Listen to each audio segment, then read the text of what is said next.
All right, ladies and gentlemen, welcome to Development Review Commission for May 14th, 2019. The Development Review Commission is created to hold public meetings and hearings to provide analysis and recommendations to the City Council regarding general land use policies and applications where the Commission has recommendatory power, and to render final decisions on specified applications where the Commission has final decision-making power, including but not limited to all aspects of a proposed and future development. The Development Review Commission recognizes that the creation of a desirable environment throughout the city for residents, business, and industry is a prime requisite for the interdependence of land values, aesthetics, and good site planning by promoting harmonious, safe, attractive, and compatible development that is therefore considered to be in the best interest of public health, safety, and general welfare. Any person aggrieved by a final decision of the Development Review Commission may file an appeal to the City Council within 14 calendar days after the Development Review Commission has rendered its decision. All right, that's our mouthful for the day. So, ladies and gentlemen, tonight we have on the Commission, to my left, Commissioner Andrew Johnson, Commissioner Phil Amorosi, Commissioner Scott Sumners. I am Chairman David Lyon. To my right is Vice Chair Michael DiDomenico, Commissioner Barbara Lloyd, and Commissioner Tom Johnson. We also have with us from city staff, Blake Shimke, Lee Jimenez, Steve Abrahamson, Diana Kaminsky.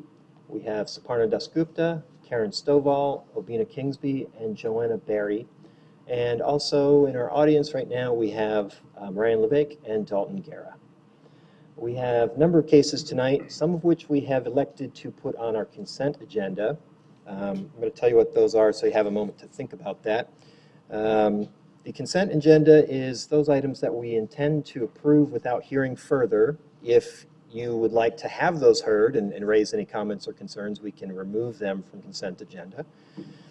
So right now on the agenda for that is BD-B1 renovation and addition, Earhart Community Garden, we have Woolbrook Johnson Residence, and Once Upon a Child Store. If there's anyone that wishes to hear any of those cases, please make yourself known and we'll pull those. Otherwise, we'll keep them on the consent. Okay, seeing no objections, we'll keep the consent agenda as is. Our first item of business will be to make a motion regarding our previous meeting minutes. We've reviewed those and discussed corrections. I don't believe we had any. Can I hear a motion regarding the approval of our 2/26/19 minutes, please? Mr. Chair, I make a motion to approve the February 26th meeting and study session as is. Okay, motion to approve from Commissioner Amorosi. Do I hear a second, please? Second. Seconded by Commissioner Johnson. All those in favor by show of hands, please. And the motion passes. Let's see. Okay, so opposed, if any, and one in abstention, correct? All right, so the motion passes 6-0 with Commissioner Lloyd in abstention. So we'll now move on to our consent agenda. We've discussed these cases and put them up ready for approval. Can I hear a motion regarding that agenda? Mr. Chairman, Commissioner Sumners. motion to approve the consent agenda as read. Okay, motion to approve from Commissioner Sumners. Do I hear a second, please? I'll second. Commissioner Lloyd seconds. All those in favor by show of hands, please. That motion passes 7-0. Thank you. So let's move on to our cases one at a time. We intend to keep them in the order that they were. And so that will mean that first we will hear 1436 South Terrace. We have altered the format slightly, and I believe everyone's been made note of that. Come on up, Manjula. We're asking that our applicant first tell us about their case. Sorry for that confusion. Manjula, I'm told that Vice Chair DiDomenico asked to hear about this case more for information. It may be that we have concerns that come up, but I think first we just want to hear about how this works as a project type, and maybe we're willing to say, okay, we're happy, and we're happy to approve you then.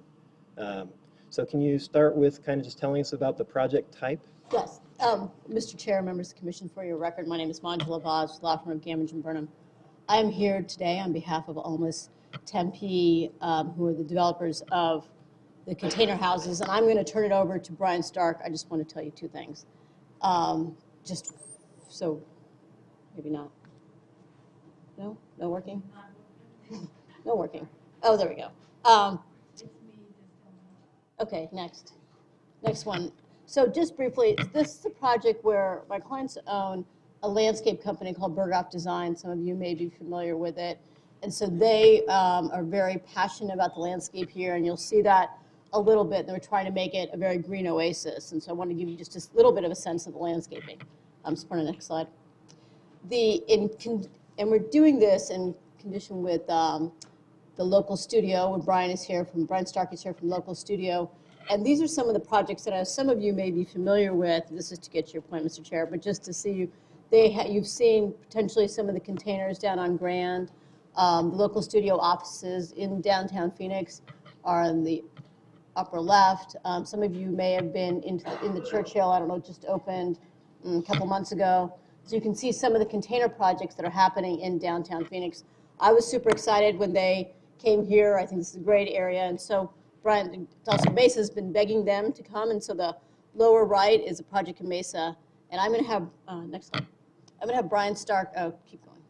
Oh, thanks, Brad. All right, awesome. Thanks, Lee.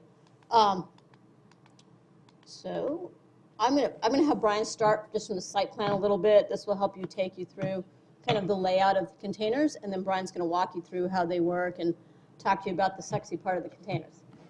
Brian, the sexy. Thank you. Chairman, members of the commission, I'm Brian Stark, 206 East Portland. So basically the site layout, as you can see, runs east-west, and one of the things that we try to do, I don't know if I have a pointer on here or not. No. Pushing it. Anyway, you can see there's a central axis down the middle. No. It's okay. And one of the things that we are doing is really buffering the project with trees. One of the nice things about having a client that runs a landscape architecture and landscape company is that the landscape budget is not the thing that's cut all of the time. And in fact, it's improved. And so that's been really nice that they're planning on putting quite a bit of investment into the landscape. And so the plan is buffer all the way around the trees. Even I think we increased the density to kind of get some alignment up to 18 feet on center on the north side. The axis down the middle is one of the things that was important to us as we're adjacent to Rita, and we have really both streets. You can see Terrace and the east side has the parking lot. Terrace is the larger street, and so we justified that way for vehicular traffic, but also it's surrounded by streets. The parking lot that way is not necessarily right adjacent to single-family residence. And then facing Rita with the frontage as close as we could get of the buildings, really activating the street. The axis down the middle allows us to really create porosity through the project, and so it's more of an interaction and activation to the street than just a wall, and even our fencing allows some kind of visual connection through. So that's kind of the idea on the site plan. Let's see if I can get this to work.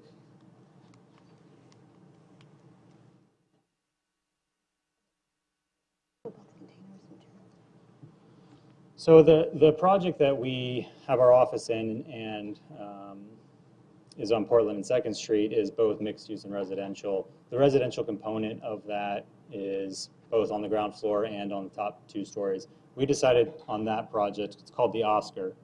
We decided on that project to sandblast the finish off of the container.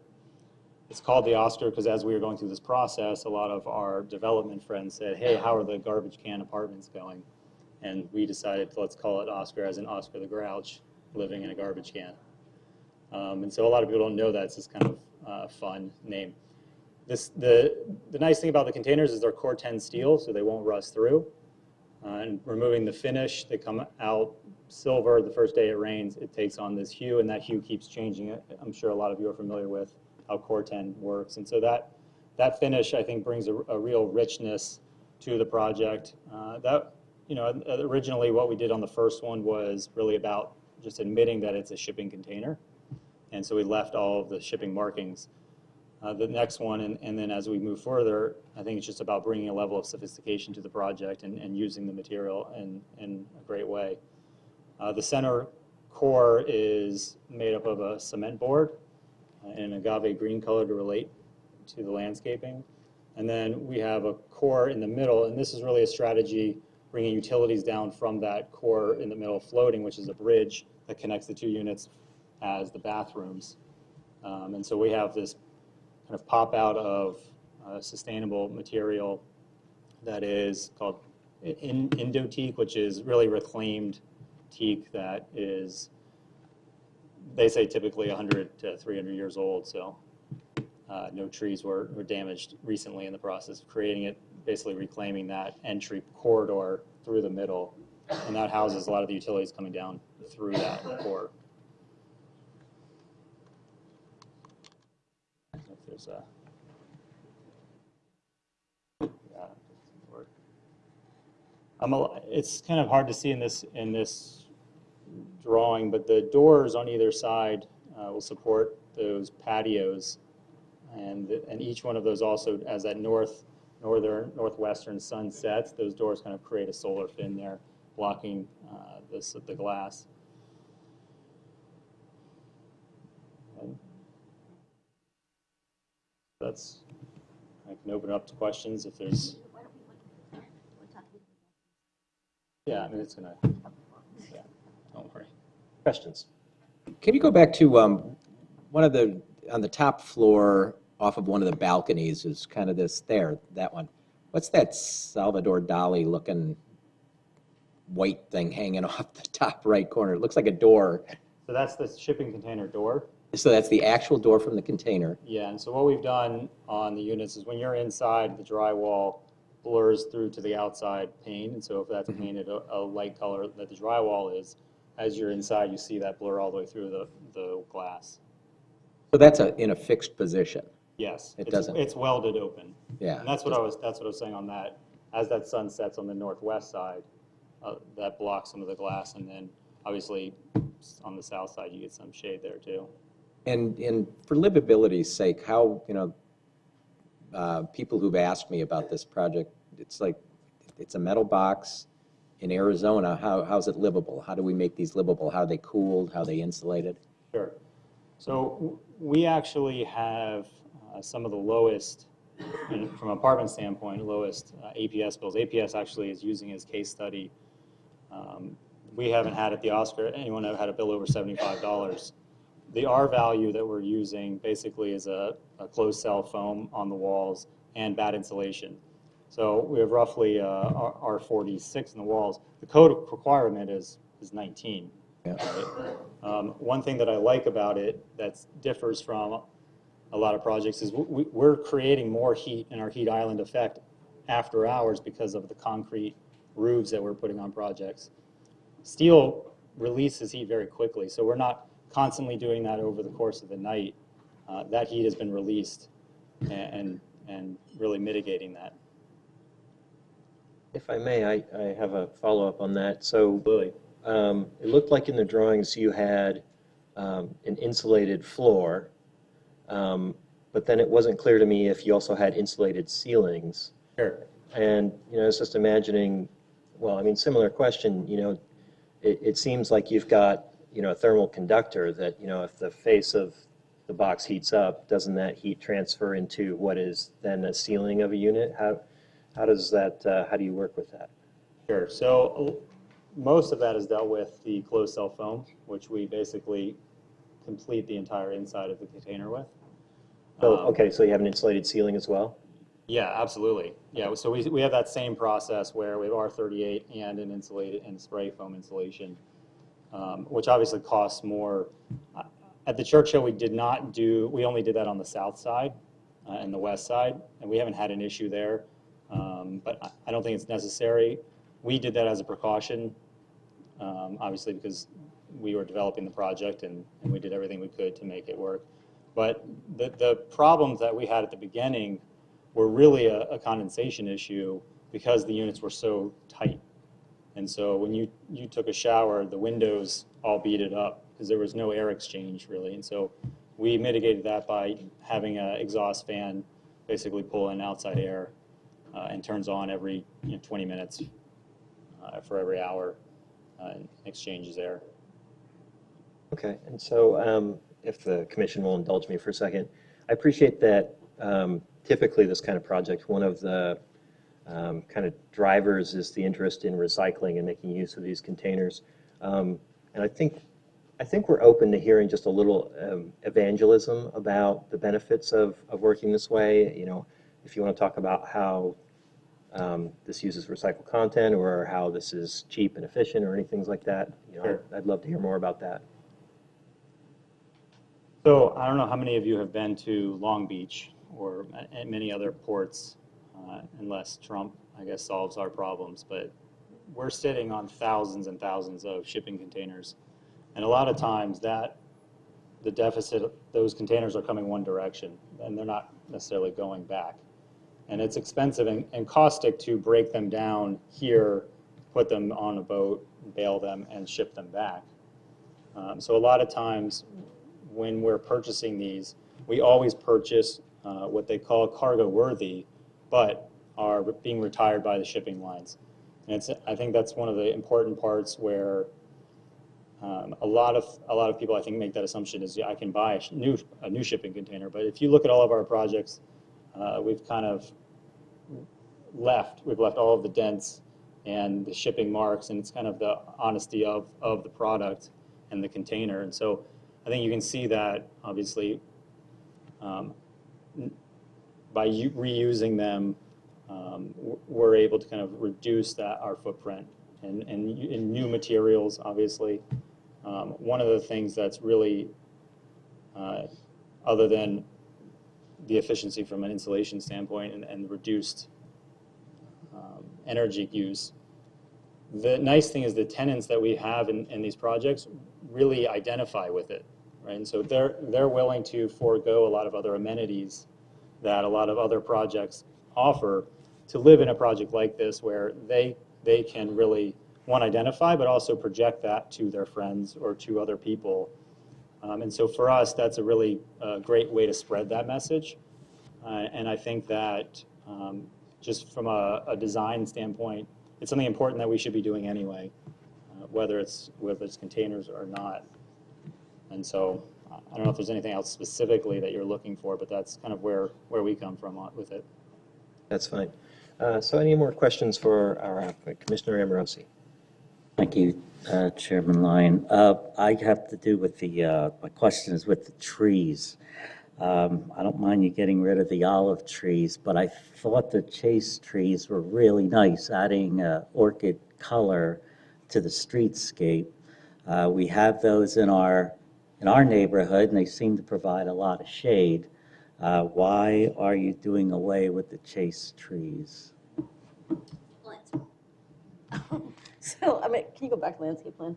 So, Mr. Chair, Commissioner Amorosi, we had, and Bill can talk about it, but one of their passions is landscaping, and one of the two things we didn't want to do is we wanted to have non-deciduous trees, and we also wanted to have we've been round and round and round about these trees, and I can have Bill come talk to you about the evangelism of this tree, but I think we decided that kind of both the symmetry of I think we picked the Desert Museum. Yeah, the Desert Museum works well in terms of what we were trying to do in terms of kind of the look, and then it's also non-deciduous. And we had a conversation with Holly a little. I know I think David and Matt and the microstates are using some of the chase trees, but we talked about a little bit of how we can balance that. They will have some color.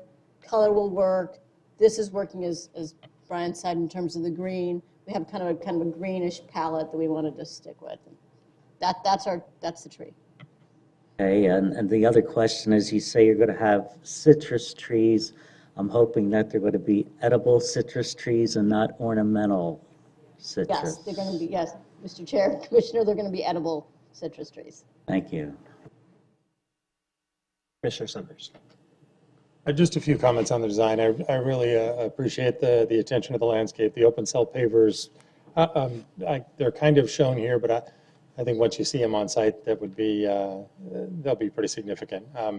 I've noticed all the fixtures and the durable and the quality components you're using and really appreciate it. And I rarely get into floor plans, but I got to ask about the fact that there were no doors on the bedrooms.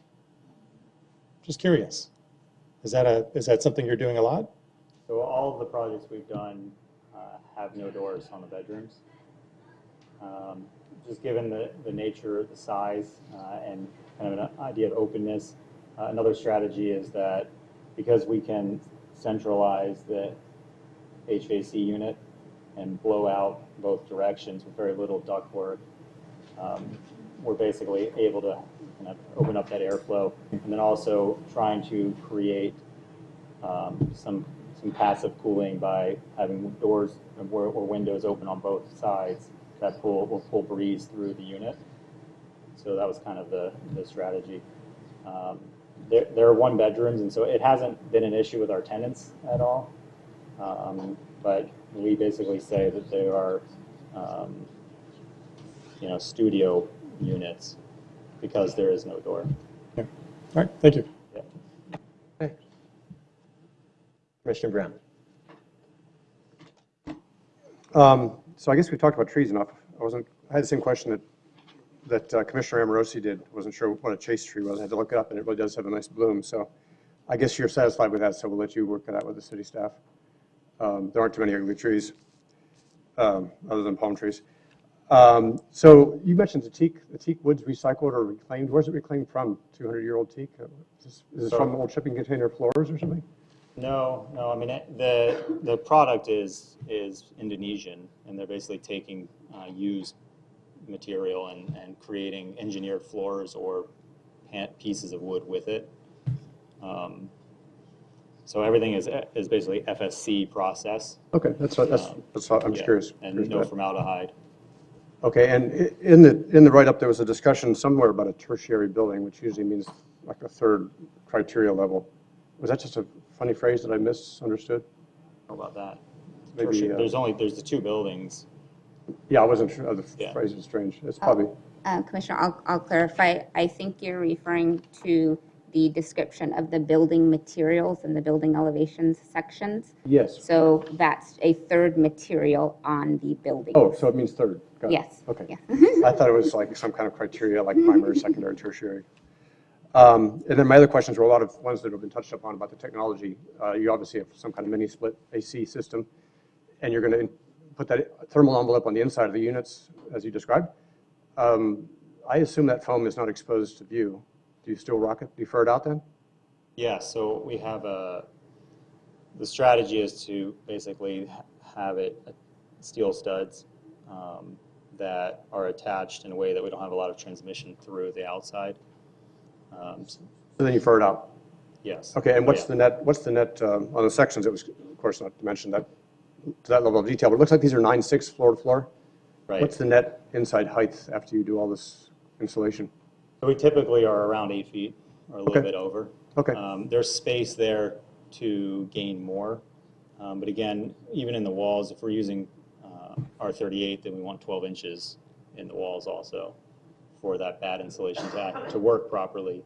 And so we're typically giving around 12 inches around, and then the sprinklers and everything else, we're down to about 8.2, 8.4. Oh, your sprinkler pipes are furred out as well? We're not going to see exposed piping? Yeah, no. Okay, good. When you're inside, we should have brought some photos. When you're inside, you don't even realize that you're in the shipping container. Okay, I apologize that we're asking usually questions that are beyond the DRC Yeah, that's okay. area, but No, we're all absolutely. curious because of the technology, and I think it's has a lot of appeal, and I don't think anyone here objects to the recycling and the nature of it. In fact, I've discussed this with at least one college student who thinks that it's just right for his bicycle lifestyle. So, so good luck with that. Oh, and these are rental, not sale? Yes. And any idea what the price point might be? I don't. That would be, and I know that they're market rate, but I don't know what numbers they're looking at. So when you say market rate, you mean they're the same cost as these overpriced, rather high-rise buildings going up in along Apache I think Boulevard? that, my guess, that would be a different market than this market. But Okay, we all have different markets we want to satisfy. Thank you very much. Just one comment. I think one, Mr. Chairman, Commissioner Brown, Parna wanted me to let you know that I can do, we can, one of, between the two of us, can send you a link to either the Oscar, I think some of you may have seen, you can see the interiors, the residential. In addition, if any of you are in downtown Phoenix or on Portland, I know that you can, I've been there several times, you can go to Brian's office, they're all in the containers, and you can see kind of what it's like working in containers, so I just make that offer for Brian, if you're ever in downtown Phoenix, you can drop by and see Brian and Zach and see their office and see what it's like to work in containers, because it doesn't feel any different once you're in. Yeah, I'll send it to you. Parna will send it to you. Commissioner Lloyd. I like the concept, I like the look and use of the recycled materials. I'm just curious about the location and the neighborhood, because it's kind of, doesn't really tie into the neighborhood so much. Why did they select this particular site to do this particular product? Sure. So, I mean, I think there's an argument that this site in this neighborhood adjacent to railroad tracks is actually really an appropriate location for it, relating to as containers pass by those tracks. And I think this is a question that obviously is brought up in a lot of, we're doing another project on Central Avenue in Midtown, and those discussions, we have the same similar discussions. Our project, the Oscar, which is further down, I think the scale of it really relates to the neighborhood. For example, the houses adjacent to it, even though we're 3 stories, we're 28 foot 6 inches, which is something that you would really see in a lot of 2-story products. Just given the nature, 9 foot 6, we can't grow that, right? So we are 9 foot 6, 9 foot 6, 9 foot 6. And so I think it has a more of a residential scale, and because of the units, that scale is broken down versus massive walls of plaster, which really doesn't break down that scale, and we kind of have a much larger structure. As far as that specific location in the neighborhood, that would be a... Mr. Chair, Commissioner, I'll say, it's also adjacent to, as Brian said, the railroad, but also next to the micro estates project site, which David can talk more about it, but we had talked to Newtown, and it's, it actually provides some density, and it kind of works, it's kind of a cool site next to them, we're sharing trash with them, and it is a nice, it may seem kind of outside of this current neighborhood, but once those 2 projects are there, they're more compatible, I think in scale and density and interest. Commissioner Johnson. Thank you. I really, really like this project. I'm really glad that Tempe is getting one of these finally. I've been to the Churchill, which is really great space, great location. There's also a project and I'm not sure if it was yours, but in Tucson, the Annex, where they actually have shops and restaurants in these containers, and you go inside and you don't know you're in a container. Right. You don't feel claustrophobic. They're really nice, really interesting. Along with Commissioner Lloyd, the location was the only thing that threw me off. I'm a little disappointed that not more people won't see this. It's not more prominent.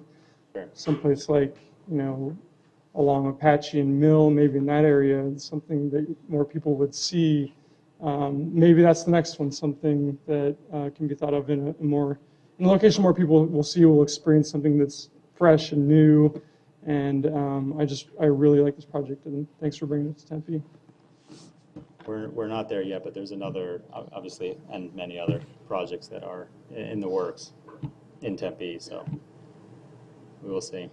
Okay, so I think we're going to move along now. Okay. Well, thank you. And now Thank is you an very opportunity for our public comment. If there's anyone with us that wishes to make comment on this case, we can accommodate you and provide you 3 minutes to speak your mind. There should be some white cards on the table at the back of the room. If you wish to speak on this project or any other, please fill one of these out and get to our city staff member. Is there anyone that wishes to speak on this project?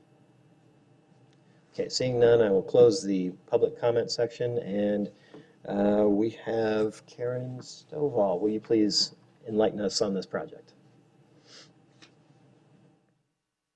Good evening, Chair and Commissioners. My name is Karen Stovall, Senior Planner. The applicant did a thorough presentation, so I don't have anything to add to it. A neighborhood meeting was not required for this application. We did not receive any public input, and we're recommending approval subject to the stipulations in the staff report, and I'm happy to answer any questions. Questions for staff? Thank you. All right, Commission. Anyone want to chime in any thoughts, or shall we go to a motion? I feel like the temperature of the room is we like this project. Commissioner Lloyd. I'll make a motion to approve PL 190025. Okay, motion to approve from Commissioner Lloyd. Do I hear a second? Motion to, second from Commissioner Johnson. All those in favor by show of hands, please. All right, motion passes 7-0. Thank you. All right, let's move along then. Next up, we have Circa 78. Oops, pushed the wrong thing there. 1 second. So we'll invite our applicant to come up and tell us about that project, please.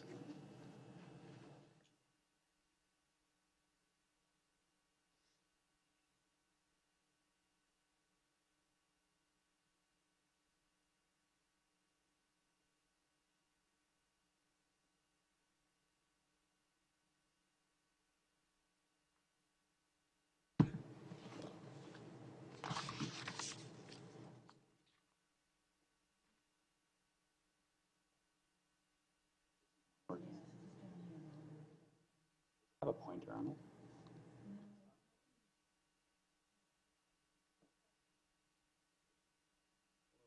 Easily. All right. Chair and Commission, my name is Mark Davis. I'm here today asking for a request to get a couple use permits for a building I bought last summer. The building is called Circa 78, and it's located east of the southeast corner of Rio Salado and McClintock. It fronts Rio Salado, and it's tucked behind one row of buildings off of McClintock. Joining me today to give a presentation is Jack Leonard, my architect behind me. And this location, again, it's asking to get use permits for the restaurant and retail in the existing GID zoning. And as I said earlier, the location is on Rio Salado, McClintock. Next slide. A little bit about my experience and background. Last 15 years, been doing adaptive reuse projects. The top of the slide is one on Rural Road I did a few years ago, and it's been a really fortunate way to kind of develop some substantial experience over the years. Next slide. So, in terms of the context of the location and such, this site is very close proximity to existing retail and existing restaurants, namely 35 that are across the street in Tempe Marketplace, and hundreds of thousands of square feet of retail across the street at Tempe Marketplace. So there's obviously context for it in the immediate area. The next slide. The program on this project is to take an old building that was born in 1978, about the same year I was born, and that's why it's called Circa 78, and to upgrade it to today's standards using City of Tempe's adaptive reuse ordinance. And so what we're going to do is, number one, we're going to add more parking. The south side of the property right now isn't fully parked or striped, so we're gonna finish that parking off and add the parking to that. We're gonna add new lighting, site lighting around the property to get it safe and get that alley in safer condition so that people can visit this property. Activating the street front, we're gonna add storefronts and patio to the front, and we're gonna activate this corridor. And landscaping. Currently, it has 3 palm trees And we're going to be adding a full landscape program that's in the staff packet that they've administratively design reviewed. Next slide. So support for use permits support for these use permits will allow me to conduct the adaptive reuse on this project. I currently do not have a restaurant tenant to go into this space. This is kind of a spec improvement, shell improvement I'm going to do to the project. And what I'm hoping is that the blank canvas that I create will welcome some really neat and creative operators to really put their brand on the building, and then they will likely complement. I'm hoping they'd complement with additional retail uses next to them, possibly, or even office uses, or craft industrial type uses. This kind of shows on this slide kind of the current building elevation and kind of the picture what it looks like today. And then Jack has put together this perspective that shows a really neat patio improvement to kind of dress up and activate that street front. So one of the concepts that I wanted to implement while we're on this slide is a concept that I've learned over the years when working with retailers. And it's this concept of creating a sustainable retailer. A lot of times when you build a new building from ground up, you have to ask for market rents that are sometimes unsustainable for retail operations. This project, because it's kind of a pioneer project, and because I've been kind of diligent and cooperatively worked with staff to dress it up and to improve it, but not break the bank, I'm able to work with operators and such that will have sustainable rent structures. And I think that's a key element. Obviously, adaptive reuse is the most sustainable environmentally, but economically, there's benefits that bleed over to working with a project like this. And that's one of the next slides we'll get into in a little bit. Okay, approval criteria for section 6308E. We've touched on a substantial amount of these in terms of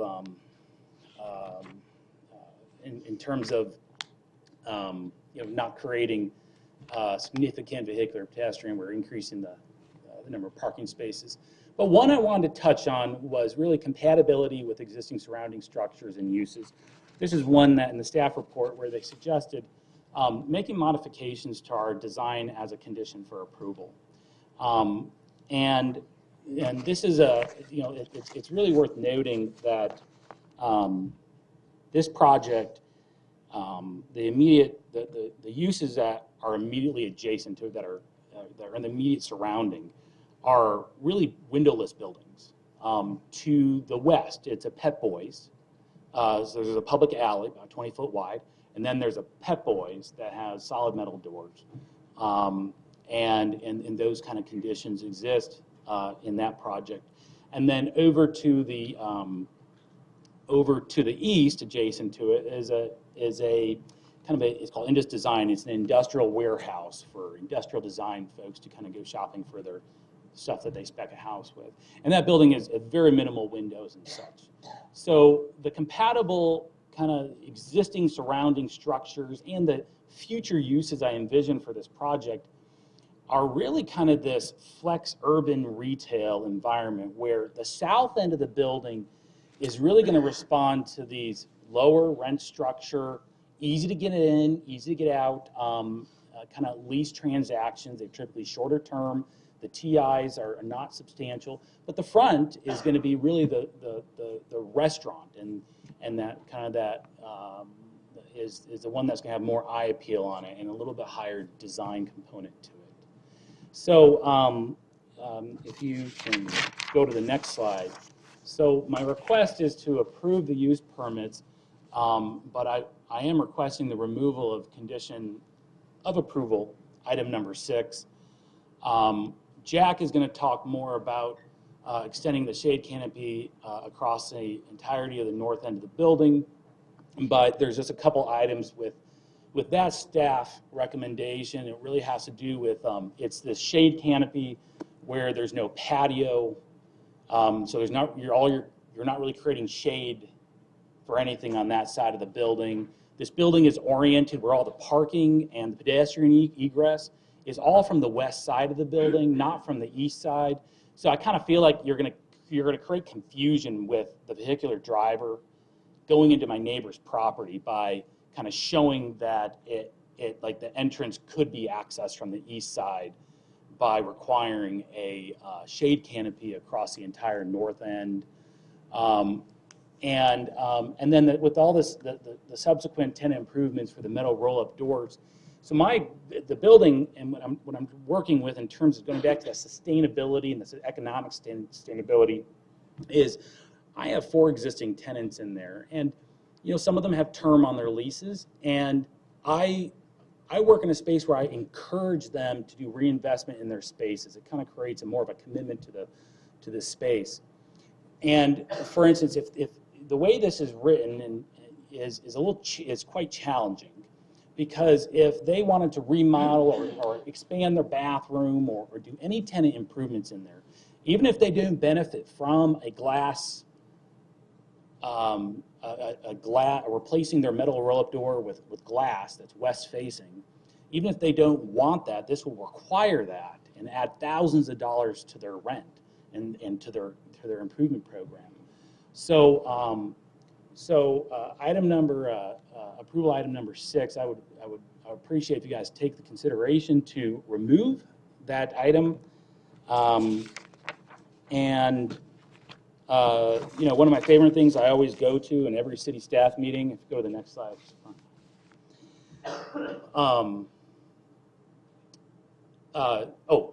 Sorry, I got out of order. So this is the elevation on the north side. We have worked with staff to expand this and extend this as far as we can, it's grown quite a bit, and the budget's grown quite a bit. So this kind of shows the original plans from 1978 in the bottom right-hand corner. Today's current view of the front of the building, and then the top shows what we've designed for that new north elevation, and how the patio would be extended in that front area, partially covered with that canopy. I've worked with a couple muralists, and to really program out and to develop in the future a really cool art installation on that east portion of that north facade. It feels like it's calling for a mural right there. I hate micromanage. I never want to micromanage what a mural wants to look like, but I would. I've shown it to a couple different muralists. ASU's design school took a look at this area, studied all the art in the area, and they like the idea of an art installation in that wall. And by keeping that canopy off of that top area, it really kind of feels more welcoming for a mural to live on there, and that's my intent. Next slide. Okay, so the adaptive reuse ordinance, this whole ordinance was written to not, knowing that there's substantial costs that incurred on new innovations and new technologies for doing these buildings. The idea is to find ways to curtail those costs and to create a sustainable environmentally and sustainable economic project. And that's my priorities on this project. And next slide. And the other thing I wanted to touch on is that the conditions for approval, Section 308G. When I read through this, I found it challenging that, actually quite interesting, that item number 2, the required site or architectural design features that minimize impacts due to removal of vegetation, noise, and exhaust. It's actually quite contrary. When you extend this canopy that sits off the side of the building, and it will actually encroach into our very limited, tiny, and Jack will talk more about this, landscape area where we can plant trees. So that's going to kind of force installation guys to cram a bunch of trees in a very, very small area. And quite frankly, I just don't feel like it, I don't think it's really supportive of that. So thank you for considering this approval and the removal of item number 6. Jack? Do you know what slide that was that I had? Oh, Spring, can you go back to the perspective?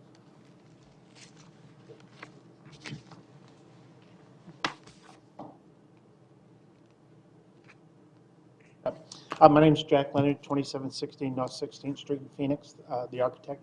So you can see the building, the existing building is 4 tenants. It's all facing west. They have an entry door and a roll-up door each space. What Mark wanted to do is take that front space that's up at the north end towards the street and bring a restaurant in there. So we took that very limited canopy that's on the west side of the building. We extended it up higher. We put some metal on it. We're dressing that up. But we decided to take that and wrap that around the north side of the building to sort of take that canopy and bring it around the building. And we brought it, it goes across the front of the building about 75% of the distance of the front. And underneath that, we've cut in openings. We cut in as many openings as we could without ruining the structural integrity of that wall. We wanted to really open up that space and create some outdoor patios out on that north side. So we're going to have outdoor patio and some glass that opens up towards the street and that canopy. We didn't want to extend the canopy all the way to the west end of the building, east end of the building, because it doesn't help us in any way. That we wanted to extend it over the length of the area with the glass, but we also wanted to have a little bit of variety of materials with the metal and then the masonry sticking up higher. But as you can see in our rendering there, that east end of the building is the only area on the site, on the front of the site, where because of all the utilities that are out there, we've got some gas lines, we've got water sewer lines, we've got overhead electric. All of our landscaping that we're required to put in the front of the building is sort of confined to that northeast corner of the site. So we'd be putting a canopy over that end of the building that you can't see. It doesn't have any effect. It adds cost and it adds structural load to the building that we're already cutting into quite a bit. So we like the composition of the metal canopy coming around the north and wrapping to a certain distance, and then having some full height masonry and landscape as a sort of a backdrop for the landscaping. So that's our rationale for eliminating that one stipulation, which is what we had worked through with the staff at one point. We thought that's where we were on that. And then the other item about the roll-up doors is that at the front end, where we're going to have restaurants, we plan on, retail space, we plan on taking out those metal roll-up doors and putting in glass roll-up doors so that you can have light and you can open it up for ventilation.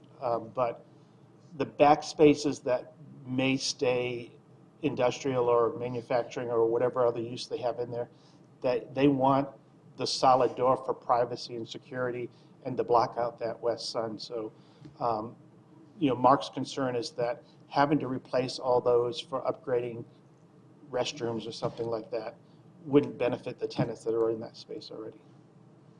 So those are the 2 items that we would like some relief on. Okay, questions for our applicant? Commissioner Amorosi. Thank you, Chairman Lyon. You have the dirt alley on the west side. Are you going to improve that at all? Because it looks like you have an opening for access with using the dirt alley. Yeah, that's the existing opening for access.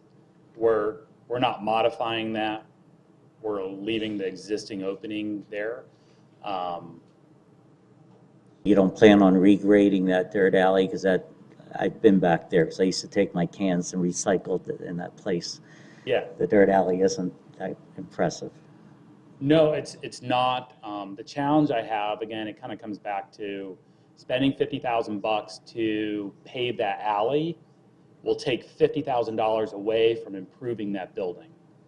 And that alley belongs not just, to my access to it, but Pep Boys, the vacant building that's next to Pep Boys, Phil's lawnmower, anyone that egresses it all the way to industrial and then down to Third. This area lacks critical infrastructure improvements that I think myself and many other property owners would love to participate in improving. I just, having that weigh on an adaptive reuse project for the 9,000 square feet under that roof would be detrimental.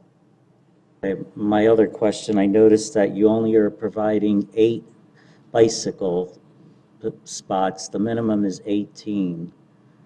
Oh, so. And you definitely need bicycle parking there or scooter parking, unless that was a typo, because if Novus is going in across the street, you're going to get a lot of students that will be coming over on bicycles. I appreciate you bringing that up, Commissioner.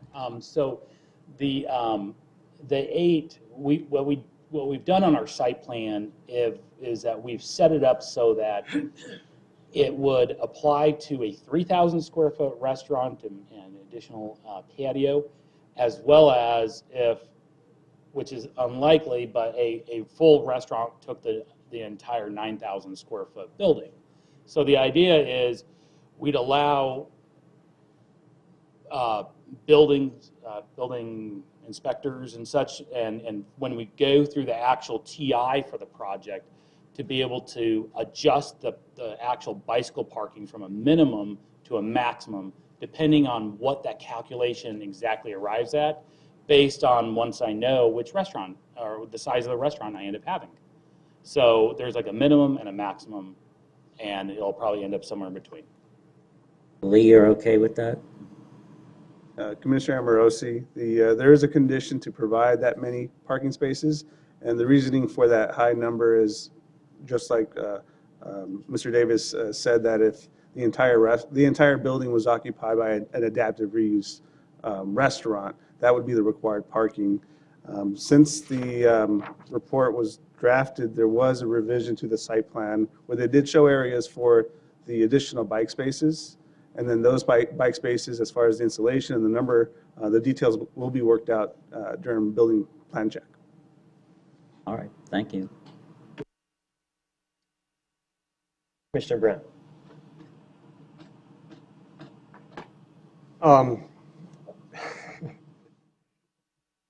It looks like about a 10-foot wide enclosed backyard for all these tenants on the east side is kind of a dead-end problem with a restaurant especially. I think you'll need to cut just for fire code reasons, for exiting reasons, I think you'll need to cut a door or gate on the north end so people can get out both sides.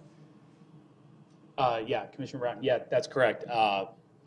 He's going to draw that in the plan. Yeah, in fact, the other suites look like, I mean, that would not be permitted nowadays with the fire department, but I'll let you figure that out. Yeah, as far as other tenants being able to escape if there was a disaster. Yeah, I mean, what I've told Jack is to do a pedestrian gate on the north side where the masonry is, just to allow for egress out there. So your description of the trees being pinched in if you extend this canopy was a little iffy, but I would say that what you've got covered there has enough variation if you're in fact going to do some kind of nice artwork on that remaining blank wall. And the landscape plan does not show those 2 overgrown palm trees, so I assume they're coming out? I hope. Correct, Commissioner. There's 3 overgrown palm trees that are coming out. Okay, but of course the gas meter with the 8 bollards will be a nice feature to put shrubs in front of, I guess. Well, we designed I think the landscaping tries to hide that as much as possible. That's you're restricted on how much you can plant in that right away. Okay, so I'm curious about what any of the other commissioners feel about the design. The glass doors at the restaurant make good sense. I would suggest, of course, that you would agree if a restaurant or more pedestrian retail use ended up in the other suites, that at that time, maybe the doors could be changed out from something solid to something with glass. Correct, and I think that's where I've worked with staff and communicated. I want to do that on a case-by-case basis, not having this kind of outstanding, stipulation out there. I want to be able to address that case by case. So if I have a craft manufacturing group in there that has, a small amount of retail or something like that, but they don't want a glass roll-up door. They're on the south end of the property. They want to keep their rents real low. We just want to address that on a case-by-case basis, and not have this blanket coverage that has to be applicable. Good. Does anyone else have comments about the project? Other comments or question? Doug? Sure. As you want. Mr. Davis, the thing that jumps out to me is the appropriateness of the adaptive reuse program for a building that's too big for the adaptive reuse program. So tell me why this building being over 5,000 feet, do you feel should be kind of shoehorned into that program? No, I appreciate that question, Chair and Commissioner.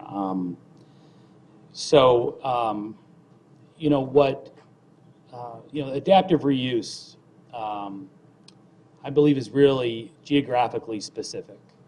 This area, there's no residential in the immediate area that could be impacted by an adaptive reuse project.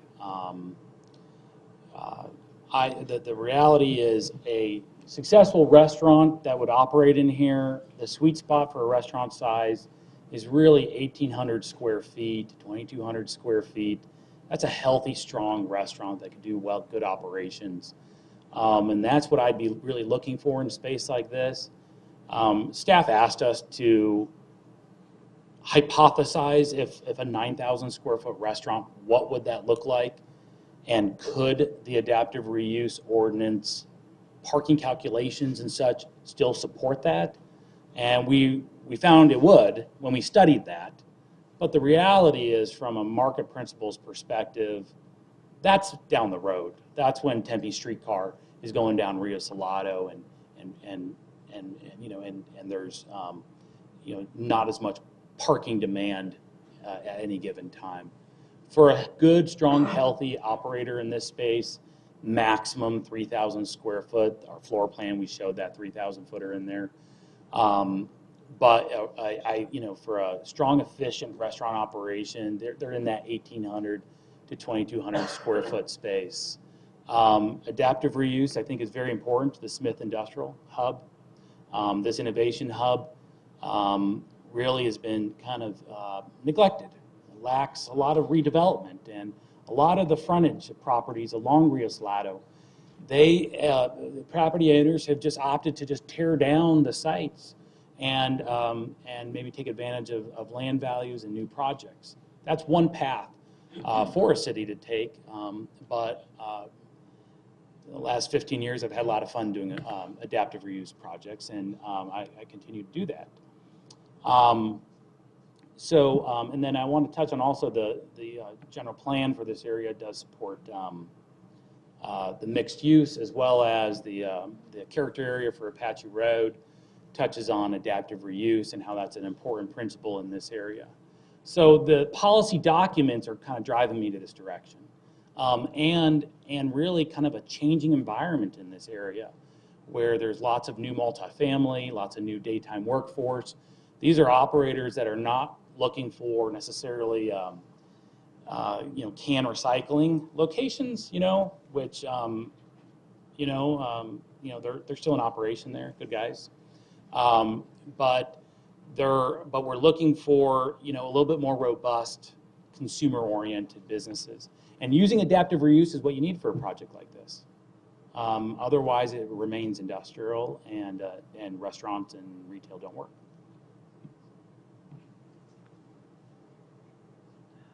Anybody else? Commissioner Summers. So thanks, Mark. I know some of your other projects, and I really appreciate what you've done, and they've been great projects and transformational. We spent a lot of time today talking about what's on the north side of the site abutting Rio Salado and the appropriateness of a restaurant there, and you talked about the neighbor to the east and to the west.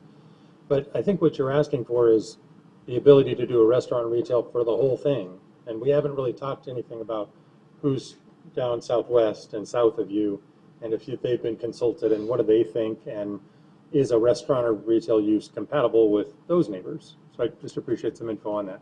No, appreciate it, Commissioner and Chair.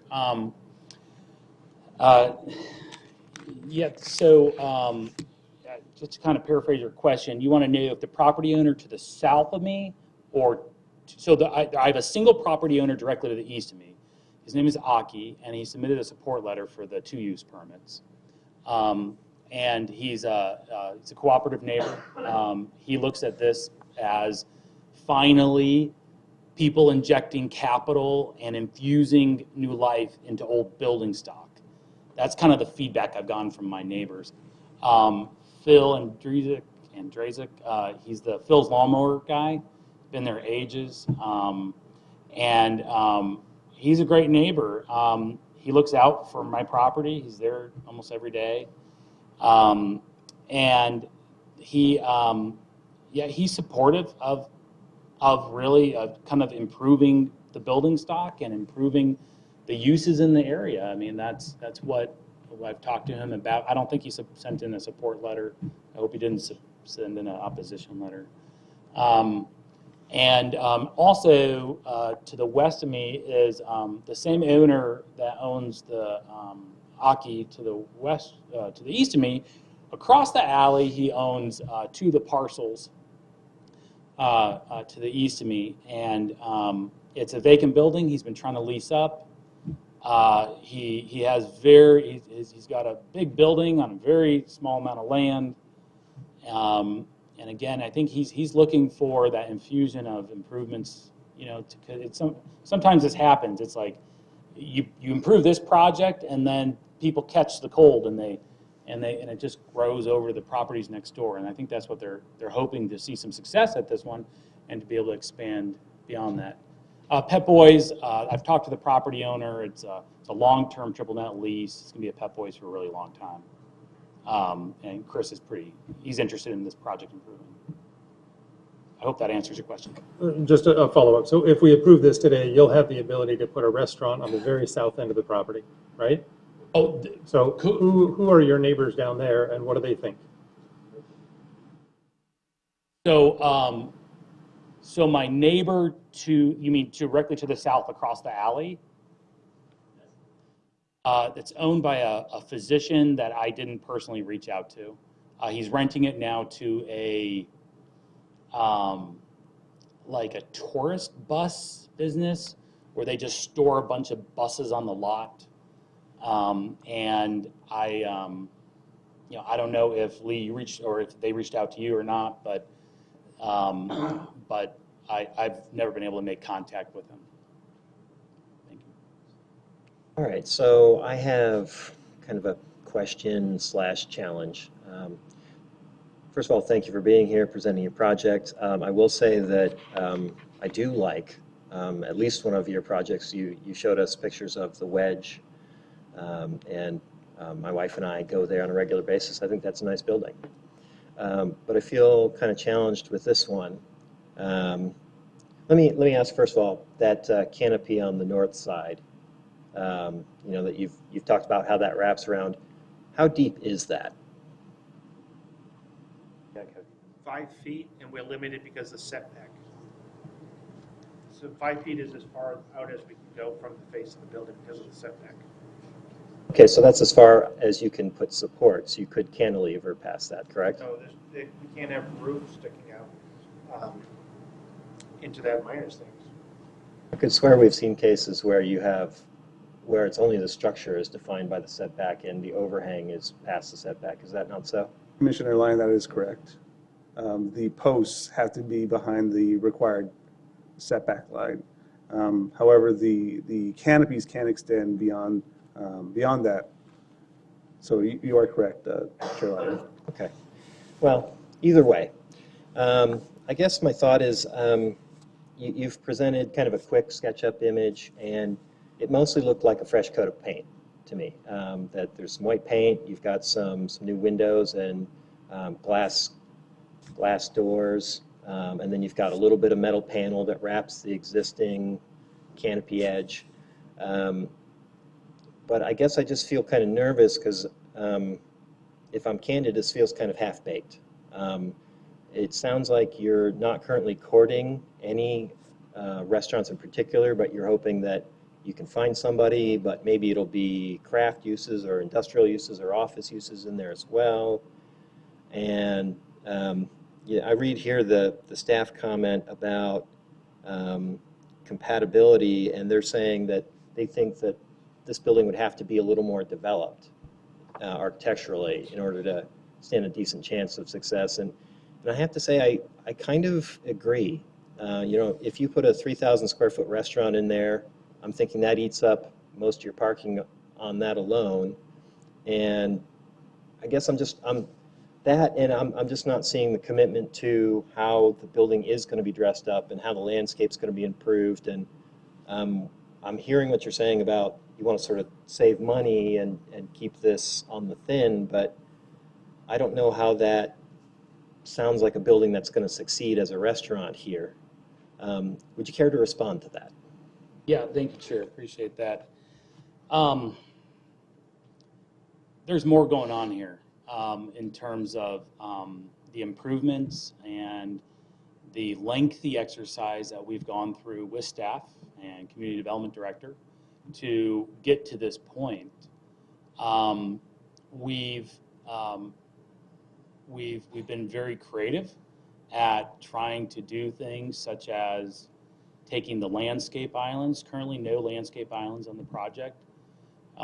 Staff's direction was, well, you'd have to put them on the south end of the project, but putting them on the west end of the project makes sense. We worked with them on that. We originally had even a more scaled down project. This is a pioneer site, Chair Lyon. And we had a little bit more of a scaled down project, and they asked us to dress it up, and we did. We're working with a unique metal product here. It's a soffit pan that has varying reveals and varying kind of soffit sizing to it.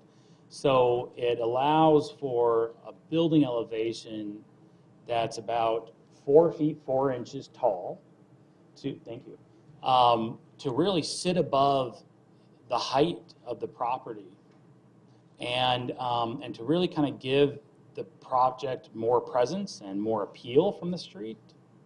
We're including really kind of a little bit more modern colors, give it more of a modern finish. There's some components to this project that really limit me.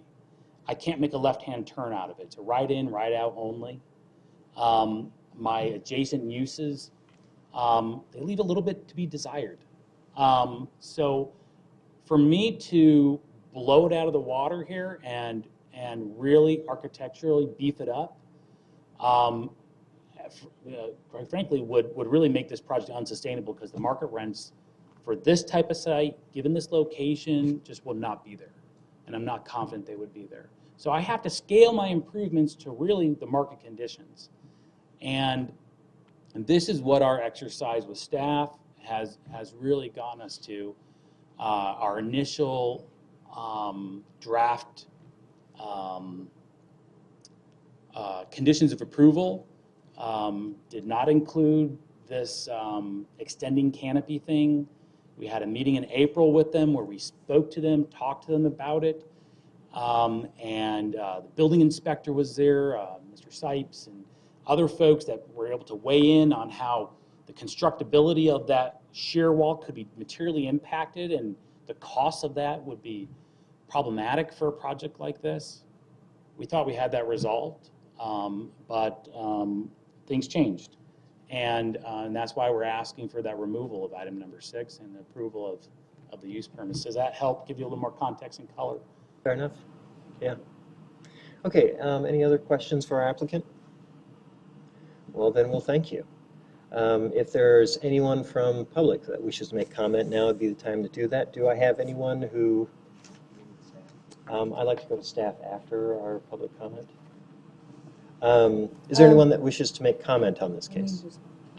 All right, so we'll move to our staff presentation, please. Chairman, before Lee summarizes it, let me touch on a couple of things that Mr. Davis brought up. I may not be as articulate as a director who couldn't be here today because most of the discussions have been at his level. It is a redevelopment adaptive reuse program. A lot of the discussions, we, until just now, were not aware that the applicant is not in favor of the conditions, and we thought it was all worked out, that this was some of the things that was agreed upon. But regardless of what the discussions have been, just to point out a couple of things, the applicant is seeking a retail and restaurant use for the entire building. We do anticipate, and our stipulation is crafted that way, that we do understand it's going to be a phased improvement. So the condition for the changing out the metal doors that are very industrial, that does not support retail or restaurant uses, as the TIs come in, would be evaluated with that TI and what that particular use is. And it's, so typically it's not the intent, and that's not how it's written. So it is intended to be a phased approach to those improvements. The bigger concern for us truly was the front, and we would have ideally liked the wedge because we love the wedge project. Staff does too, as so you are. We did want the entire building to have some kind of a different roof line given the new use. We tried to compromise and try to get that particular elevation, the north one, which is the most visible one, to be to have that roof line, etc. So that was the intent behind those conditions, the particular condition that Mr. Davis is asking for removal, because this, the use permit, once it's granted, if it's granted tonight, there is a minor development plan review, an administrative review that will be processed as part of this project for the exterior improvements. So given the nature of the use permits that are being requested, staff feels very strongly that those conditions remain because of the uses, because it's not going to be, I mean, we did ask for the use permits to stay valid for the rest of the time this adaptive reuse goes on, because we do understand it may take some while. We did not want that to expire. So our condition of approval, if you notice, does say that we made changes to our standard conditions to accommodate this adaptive reuse, because we do want to encourage adaptive reuses. So from staff perspective, that's the reasoning behind it, what we are requesting. However, if the commission tonight decides to remove that condition that the applicant is requesting for you to consider, we would still require, if you could please add another condition that DPR is still required for the artwork, because that's a separate development plan review for the artwork. That is a standard process that we would require. We did not anticipate that, so we did not add that to this condition of approval. So that would be something that we would need to add to this if this particular condition was removed and portion of the wall remains to be an artwork. So with that, I'll let Lee summarize it, the recommendation. Thank you, Suparna. Thank you, Suparna, for that summary. I think you've covered a lot of what I'm going to cover, but good evening. My name is Lee Jimenez. I'm a senior planner for the Community Development Department.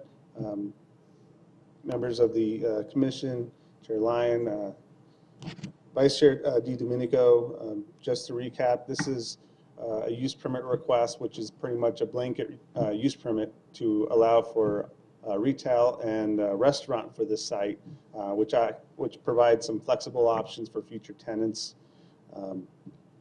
The applicant is also processing a minor DPR, which is at an administrative staff level. And through that review, we can also implement the conditions of approval that we are proposing for tonight as far as the design goes. So since the project was advertised, we did receive 2 letters of support from the public, from surrounding property owners. I did get 1 phone and email inquiry, but no formal comment was provided at the time. And so the conditions of approval, there's a total of 9, 6 of which are non-standard. The first pretty much validates the use permits as long as they obtain approval of the DPR, and that they also follow through and obtain their building permits and get their final inspections passed. It also allows for the use permits to run in perpetuity, and this is for the flexibility option to allow for future restaurant or retail tenants for the remaining of the building, not just the front end. The other condition that's non-standard is number 5. This is just to set a cap amount for, just to assure that the parking demand is, that there's enough required parking on the site for an adaptive reuse project that would make the entire building all restaurant. Condition 6 or just addresses some additional design considerations that we feel is necessary to complement the proposed restaurant and retail uses. And just like Suparna had said, the intent of that condition as far as the remaining metal roll-up doors is to allow for changes to occur as new tenants come in and new tenants process tenant improvements. It's not a requirement at this time. The intent is for it to happen over time. And it's not just glass roll-up doors or glass folding doors. There's other considerations that could be applied that don't have to be glass. They could just be something, existing material that would complement the building and the intended uses behind that area. And then condition 7 is just a standard condition for any new doors coming in requiring security vision panels. Condition number 8 assures that there's enough parking, bicycle parking for I guess the worst case scenario of all restaurant uses at the site. They do show the number of parking spaces or bicycle spaces on the site plan. This condition just further assures that they will be providing the required number of bicycle spaces. And then a separate use permit is required for live entertainment, indoor or outdoor. And we would propose adding a condition number 10 to require that a development plan review or minor development plan review is required to process any murals proposed on the north end of the elevation. Just to recap for the adaptive reuse program, the requirements or the criteria for a project to be deemed adaptive reuse, it has to be located within 100 feet of an arterial, over 20 years of age, require an occupancy change, which this project does. The only criteria it doesn't hit is the 5,000 square foot maximum size. However, the code does allow for the community development director to allow for adaptive reuse if at least 2 of the criteria are met. However, the idea behind allowing this as adaptive reuse is to have some concessions from the applicant to provide these additional design considerations to better complement the proposed and intended uses for the future of the site. But as the conditions are recommended in the staff report, so based on the information provided by the applicant, the input we've received from the public, and the analysis that staff has provided in the report, staff supports the requested use permits. Staff believes the use permits meet the intent of the criteria for a use permit application, and that the proposed uses, if they conform or comply with the conditions of approval,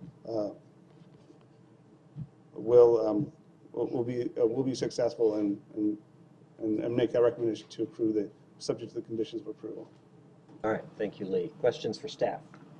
Vice Chair Diedemann, Lee, an applicant can certainly come forward and say, hey, I own this piece of property. Here's my DPR. I want to change the way it looks. I want to put a mural here. I want to take this sign ban, mansard. Here's what I want to do to it, and that's all I want to do, and here's my landscape plan. What's the incentive? What benefit do they get? What conditions do they not have to comply with by ordinance or code by going through the adaptive reuse process? What's the benefit to Mr. Davis on this project by going that route rather than just a simple DPR? The benefit is reduced requirements as far as standards go. For example, parking with adaptive reuse.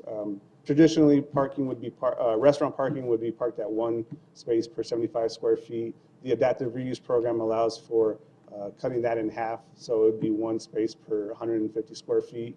And in addition to that, it also omits any hallways, storage areas, kitchen areas, and restrooms from that calculation for the parking. So essentially, you're just parking the dining area and any outdoor seating area that you have. However, the outdoor seating, the first 500 square feet is exempt from the parking requirements. Is there any savings on application fees, building permits? Is there any monetary savings that they get directly from this process? On the planning side, there isn't. However, there's other standards that that's more lenient upon them. For example, the mechanical screening of mechanical equipment on the rooftop. They could provide some mechanical screening 10 feet behind the parapet. They don't have to raise the parapet to the height of the mechanical screening. There's some other lighting standards, waiving requirements or substitute considerations as far as requirements go for lighting. So those probably reflect into lowering the cost of doing the improvements for not having to subject the property to additional standards that a new development would be entitled. So that would be why you would suggest that a 9,000-foot building should be considered, even though it's above the 5,000-foot limit, is because there's some benefit to you as the owner developer to do this. Yes. Okay. And one last question is, in pre-session we saw a presentation about the downtown core redevelopment, and does this property fall within what they labeled as the Smith redevelopment area? This is within What's the area called? Smith Innovation Hub. This is on the very north end of the Smith Innovation Hub. Because my recollection is we're seeing a lot of redevelopment going on in this area and have for the last couple of years. An awful lot of things are being proposed or taken through our process. I don't recall any others were adaptive reuse. We are, on that particular corridor, I think this is the first one to come in the door, and we are really excited about the fact that it can change the character somewhat and go towards that same goal. Just if I may touch on, Vice Chair, the application fee, quickly. It is, because it's a minor development plan review, the fees are a lot lesser than if it's a major one that actually you will have to, the DPR when it gets approved for a new building. So it's 267? 267. 267 is the fee for a minor development plan review that has to be processed. It's significantly lower because those adaptive reuses, we typically will not bring the development plan review. Most of them are done administratively, so that's an incentive too. Commissioner Brown.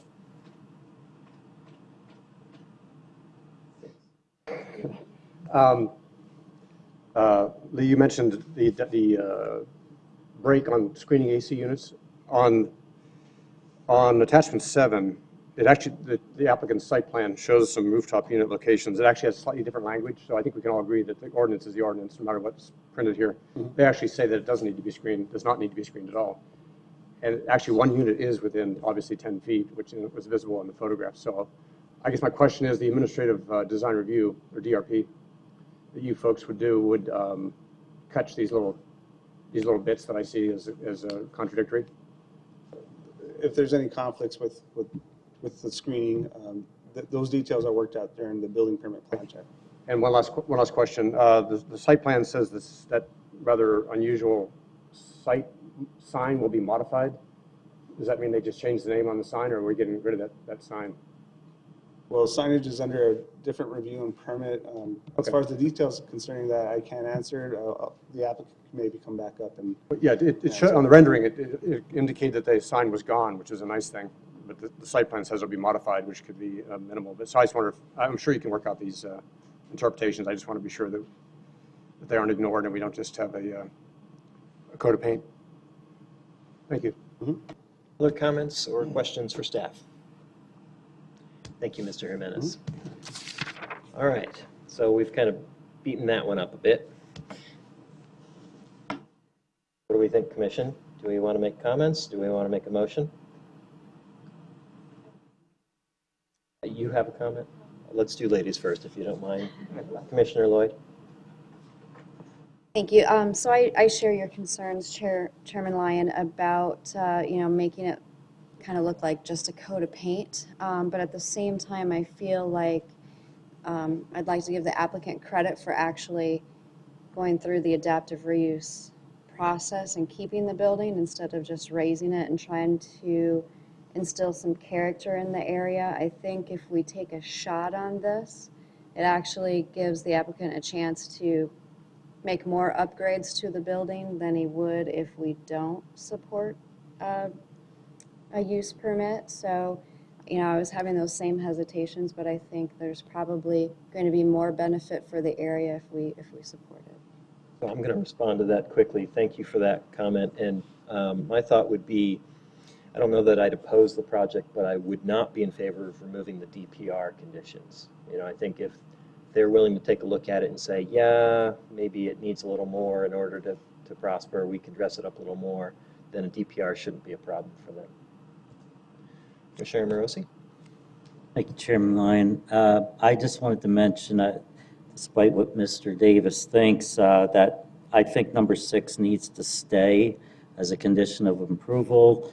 Not necessarily the fact that I'd like to see the canopy come out further north, but we definitely need B, which talks about the metal roll-up doors being replaced. I'd like to see that as a condition in there, because the other ones are probably from 1978 and need to be replaced. So this kind of guarantees that.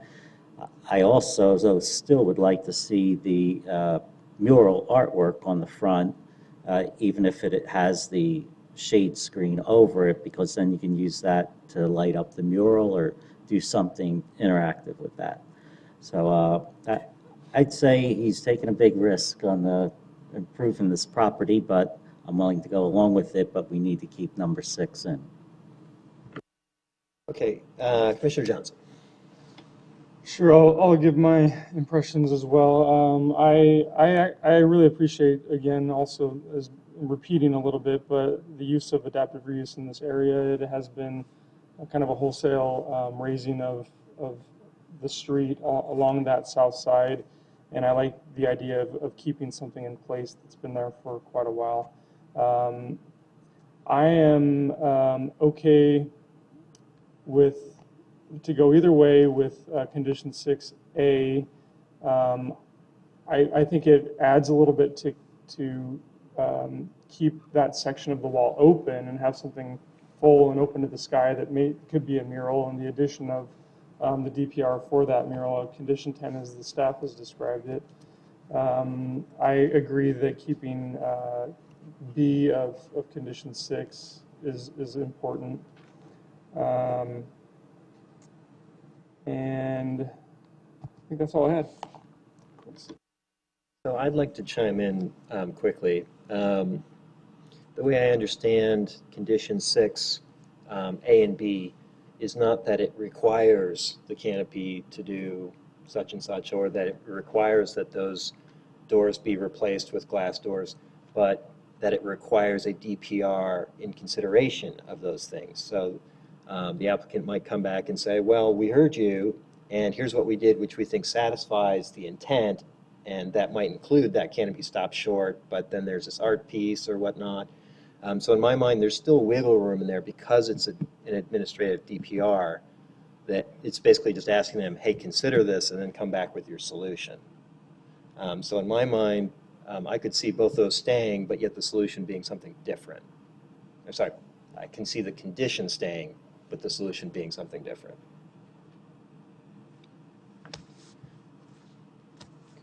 I'll just give my opinion, and so that you understand how I'll vote. programs like this, the city creates adaptive reuse for the greater public purpose, and oftentimes it's to encourage development in areas, whether it be a broad area or a spot area that might need encouragement, or the developers may need an extra incentive to do it. This is not that area. In our town, next to the 101 corridor and Tempe Town Lake, this is an area that's going to explode all on its own without the city giving anything away. So I don't think we need to incentivize by reduced parking, reduced screening. But that is not to say that I don't approve of what's going to be there or the use of it. I don't mind reusing that building. I just don't think that the city needs to give anything up to get there. I kind of operate in this environment in my day job, and I really see this as, it's going to end up with a restaurant. If I'm a microbrewery, I love those roll-up doors in the back, and I want to put tanks in there, and I want to make this a restaurant and bar in the front, and a brewery in the back. It's right across from one of the more successful malls in the Southeast Valley. Vestar's rents, and size of restaurants and activity there. The Spinatos that just redeveloped from a small neighborhood place and built a brand new building. This area, is taking on a life of its own, and that's great for us. So I would have approved this project if it would have gone through typical DPR process. But I think that we're shortchanging ourselves on the parking here and the screening. All right, do we want to hear a motion? Someone have a motion, let me put it that way. Commissioner Morosi. Thank you, Chairman Lyon. I make a motion to approve Circus 78 PL 190061 as written. All right, Commissioner Brown. Second, please. Okay. Chairman, Before we vote, yes. I think I know what you're going to say. Would you be willing to consider amending your motion to include a condition that if there is a mural piece, that it also goes through its own DPR? Yes, I'm amenable to that, Chairman Lyon. Still second that? Yes, indeed. Okay. Is that what you're going to raise? That's correct, but so I just want to understand one other clarification, Commissioner Amorosi. You said you would like to see a mural as well as the canopy, so you're keeping the canopy extension plus possibility of a mural of some sort? Your motion. Condition number 6, that's included as part of condition approval number 6. So I figure I want to keep condition 6 in there.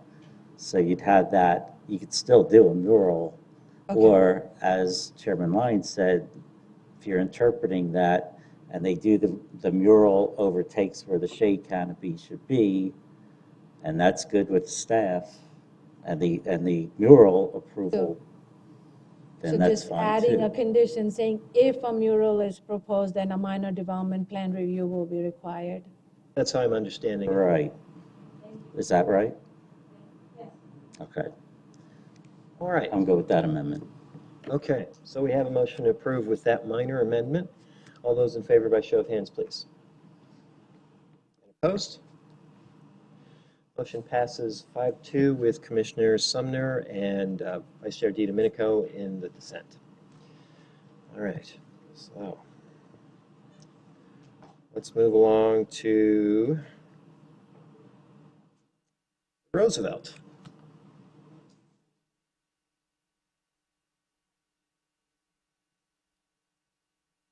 Can we invite our applicant up, please, for the Roosevelt?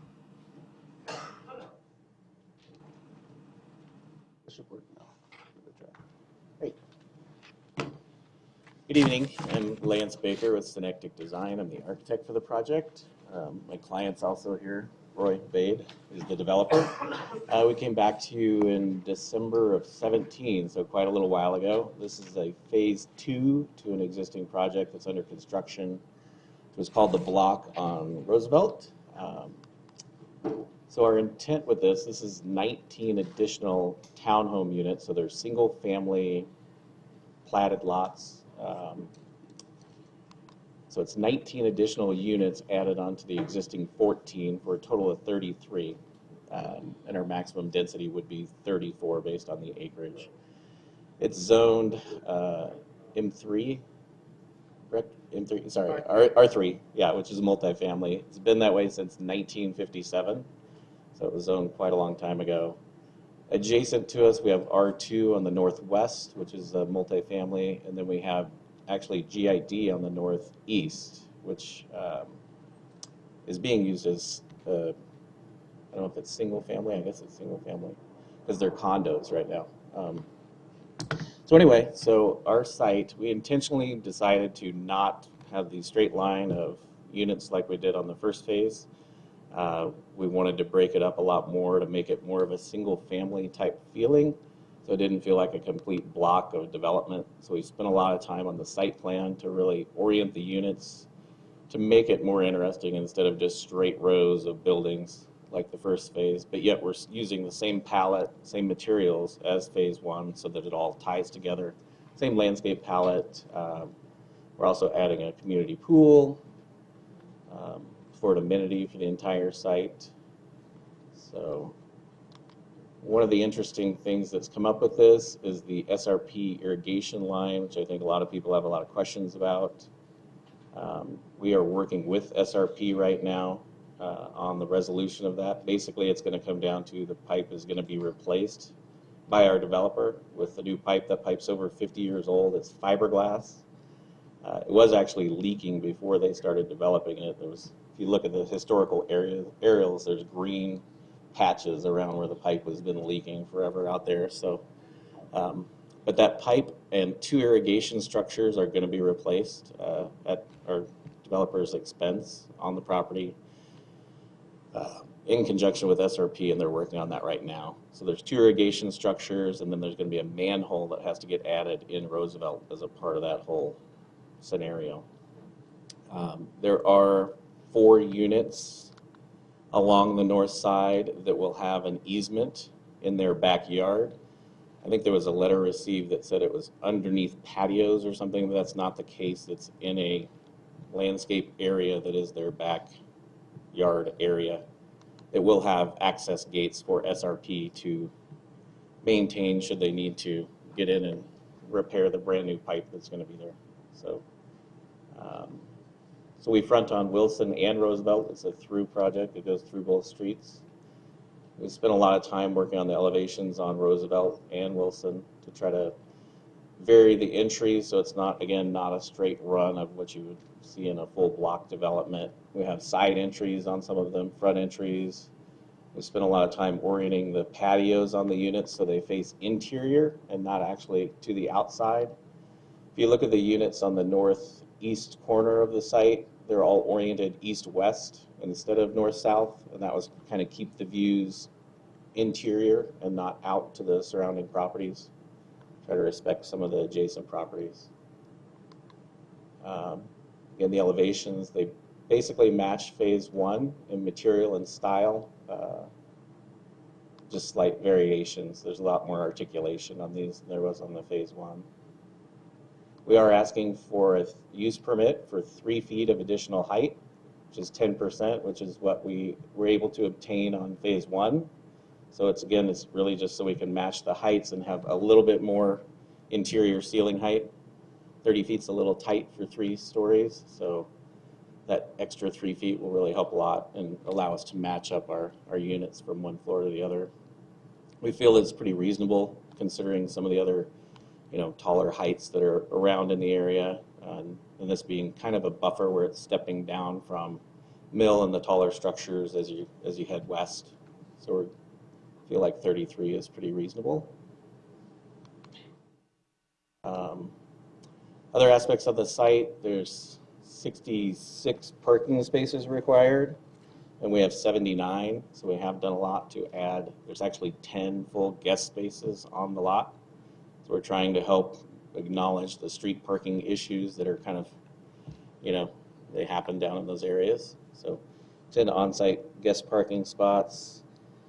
We're at 34% landscape coverage, so we're exceeding the 25% requirement. Our lot coverage is only 36% when there's 50% allowed. So we're not really trying to cram everything in here that we could. We're trying to make it nice and open. That's why we broke up the buildings into multiple buildings. So basically, I don't know what other questions you have. Anyone? Okay, are there any questions for our applicant? I guess we don't have any, okay, Commissioner Brown. Would these be for sale or for rent? For sale. They're platted lots, townhomes. On the third floor plans, there are little squares dashed in above the hallways. Can I assume those are hatches to the roof? Actually, we are not going to have mechanical units on the roof, so we are proposing not to have roof hatches. But the people will own their own own their own house. Correct. Own their own roof. On their own roof, yeah. And they'll have internal roof drains? Yes. And this will be a foam roof? Yes. Put in by the low bidder? Pardon me? Put in by the low bidder? No, hopefully not. No. Okay, so so at some point these roofs will need to be maintained. You know, you need to clear off the plastic bags on the trash, on the roof drains and so forth. Right. So the only way I can get up there is with a really long ladder or hiring a lift of some sort? Sure. Yes. Do you think there's any advantage to having maybe roof hatches that are operable? I mean, it would be up to the developer if he wants to add them. I mean, we certainly do them on projects. Well, there's no parapet and it's almost a flat roof. Right. So I think you're going to have problems within our lifetime. I won't live there, but anyway. You thought about As far as adding roof hatches? Yeah. roof hatches? Yeah, interior. We think that it's, you know, although I respect the comment, they just generally don't look good from the inside. So we were opposed to doing that. If it's a condition, then we'll meet the condition. But, That's probably outside of our venue, and our purview, but I just saw a little, rather flat roof and no parapets, and thought I'd Just a little bit, 6 inches. touch on that. 6 inches of parapet, so it's not much, just enough to flash on. Okay, so I work in this neighborhood, so I walk and bike through here fairly often, and there are quite a few townhomes, and I see quite a few people end up parking their extra cars on their driveways with the bumpers sticking out into the sidewalks and so forth. It looks like we have 13 guest spaces or open parking spaces. Correct. And the other thing I forgot to mention, we're actually more than 2 times the required bike parking because we have a ton of on-site, and in each garage we've actually designated bike parking areas. Yeah, that's great. Yeah. But I think the general parking is a little short, but I can see that you're motivated to put this many units on this land. I'm just making a general case that we're seeing a lot of parking, insufficient parking, because people buy these for investments and have 2 roommates and everybody has a car, and then along comes a friend to stay overnight, and next thing you know. I will pass the baton. Thank you. There's also, I don't know if you noticed on the floor plan, there's a large open area in the front of almost all the garages. It's over 10 foot by 10 foot, so we were intending that to be for, again, bicycles, scooters, motorcycles, whatever. I do think we should try and contain our discussion to things more directly applicable to the use permit standard. We're not doing a full DPR, so there are some things I think are maybe a little out of reach there. All right, any other questions? Phil Amorosi. Thank you, Chairman Lyon. We did receive a letter today that from a citizen that talked about the ditch being part of the Bureau of Land Management, that SRP doesn't have the authority to move the ditch, only maintain the ditch. Yeah, I received a copy of that as well. I'd like clarification from either staff or on what's real here. Would you like for me to address it? Sure. Yeah, I received a copy of that today also. So the first thing is there's a statement that the developer had tried to move the line to the north. But in checking with Roy, that's never been the case since you've owned the property. Since how long? We've never tried to remove or change the location of the pipe itself, and so our intent is to go through and improve it so we have a long-term maintenance problem solved, because it's Right. 40 years old at this point. So. And the pipe, the intent is to replace it in the exact same location where it is now. And it will be a, I think it's CPVC. CPVC, so it's a updated material, it's not fiberglass. The other, We're going to a pretty heavy expense to do that. You know, it's a requirement of SRP for us to have where to allow the easement stay there and that the fencing gets put in that we want. So we're paying $120 some odd thousand to replace their pipe in its current location. And there's no construction on top of it? No. Now, what they agreed to, there's 4 units. This letter goes on to say 19 units are affected by it, but there's only 4 units on that northwest corner that actually have the pipe in proximity to their backyard, if you'll call it. So those 4 units would have basically tube steel, wrought iron fencing that would go across the pipe. So no construction on top of the pipe with regards to walls or anything like that. And that wrought iron fencing would be able to be removable and replaceable.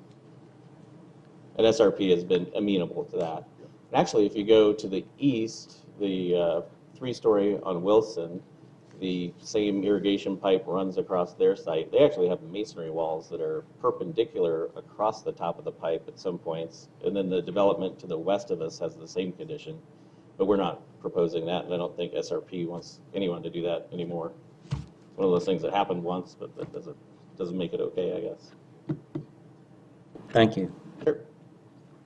Chairman, just if it helps any, with that email, some past experience with other projects, there could be BLM properties, but they delegate the authority to SRP a lot of the times for administration. So that could be what the email means, because there are other examples around town where it's, it's federal, some kind of a federal Bureau of Land Management stored, or BLM, or some other agency. I encountered it personally with the Gala project too, on terrace and rural, same situation. So SRP then gets the delegated responsibility to administer at local level.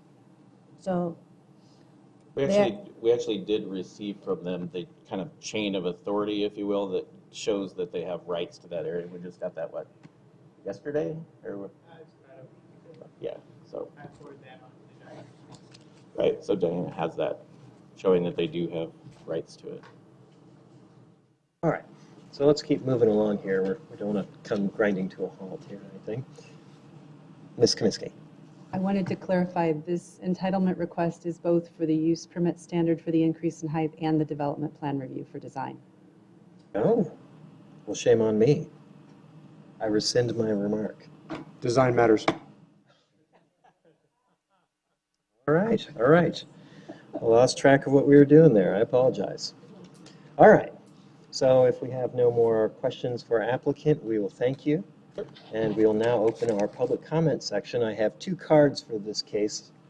Again, if anyone else wishes to speak, find a card in the back, fill it out, please, and hand to a member of our city staff here. First card I have here is for Merrill Darcy. And we'd like to provide you 3 minutes. We've got some lights here that indicate when your time is going to be running up. When the red light turns on, I'll ask you to wrap it up. Since this is 2 projects here, between a use permit and also a development review, I think there should be 6 minutes. Think about that. Noted. We'd like to ask you to do 3 minutes, though, please. It's one Okay, well, there application. is, so I'll try to abbreviate it quickly. Thank you. But the first thing is that my name is Merrill Darcy. I'm a resident of Tempe and also within the Riverside neighborhood, which this is involved in. And I'm also an irrigation customer. As a matter of fact, on your docket, it says that the eastern portion of this property, they suspected that the line was abandoned, which it isn't, and it actually serves almost an acre of almost 8 to 9 parcels that this is servicing. They also want to put sisu trees on this property, which are on the irrigation. And everybody here knows that sisus have a highly invasive root system that if it goes into that property of that irrigation pipe, that thing will explode and cause nothing but problems. I request that those trees be changed to live oak or ash trees. At least they'd be more contained than the sisus. As far as the use permit, I'm going against the noise because of the 33 units of air conditioning, which would be the cacophony of the air units going up. And as far as the rental properties, as opposed to owner occupied, I myself wouldn't buy it because I wouldn't have roof access, I wouldn't have gas cooking, I wouldn't have any type of balconies, I wouldn't have any barbecues in the back, I wouldn't have an electric car charging port. These are going to be rentals. These are not going to be owner occupied. Because if they were, maybe I'd buy one. Maybe we all here would buy one. But that's what I'm against. So, you know, the use permit for the noise, and also the sisu trees and the irrigation. And so thank you for. All right, thank you. Any questions for Mr. Darcy? I guess we're all set. Thank you. Okay, thank you. All right, let's move along here. Justine Yates.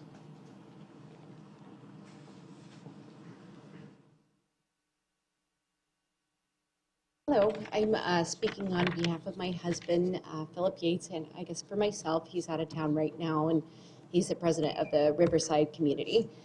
I wonder, you know, the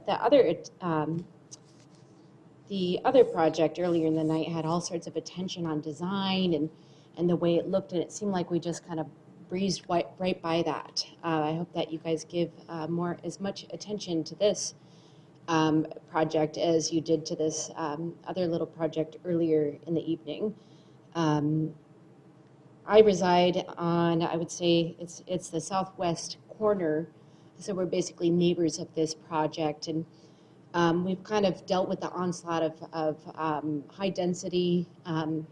There's a condo next door where not a single person has ever parked in a single garage the entire 10 years it's been there.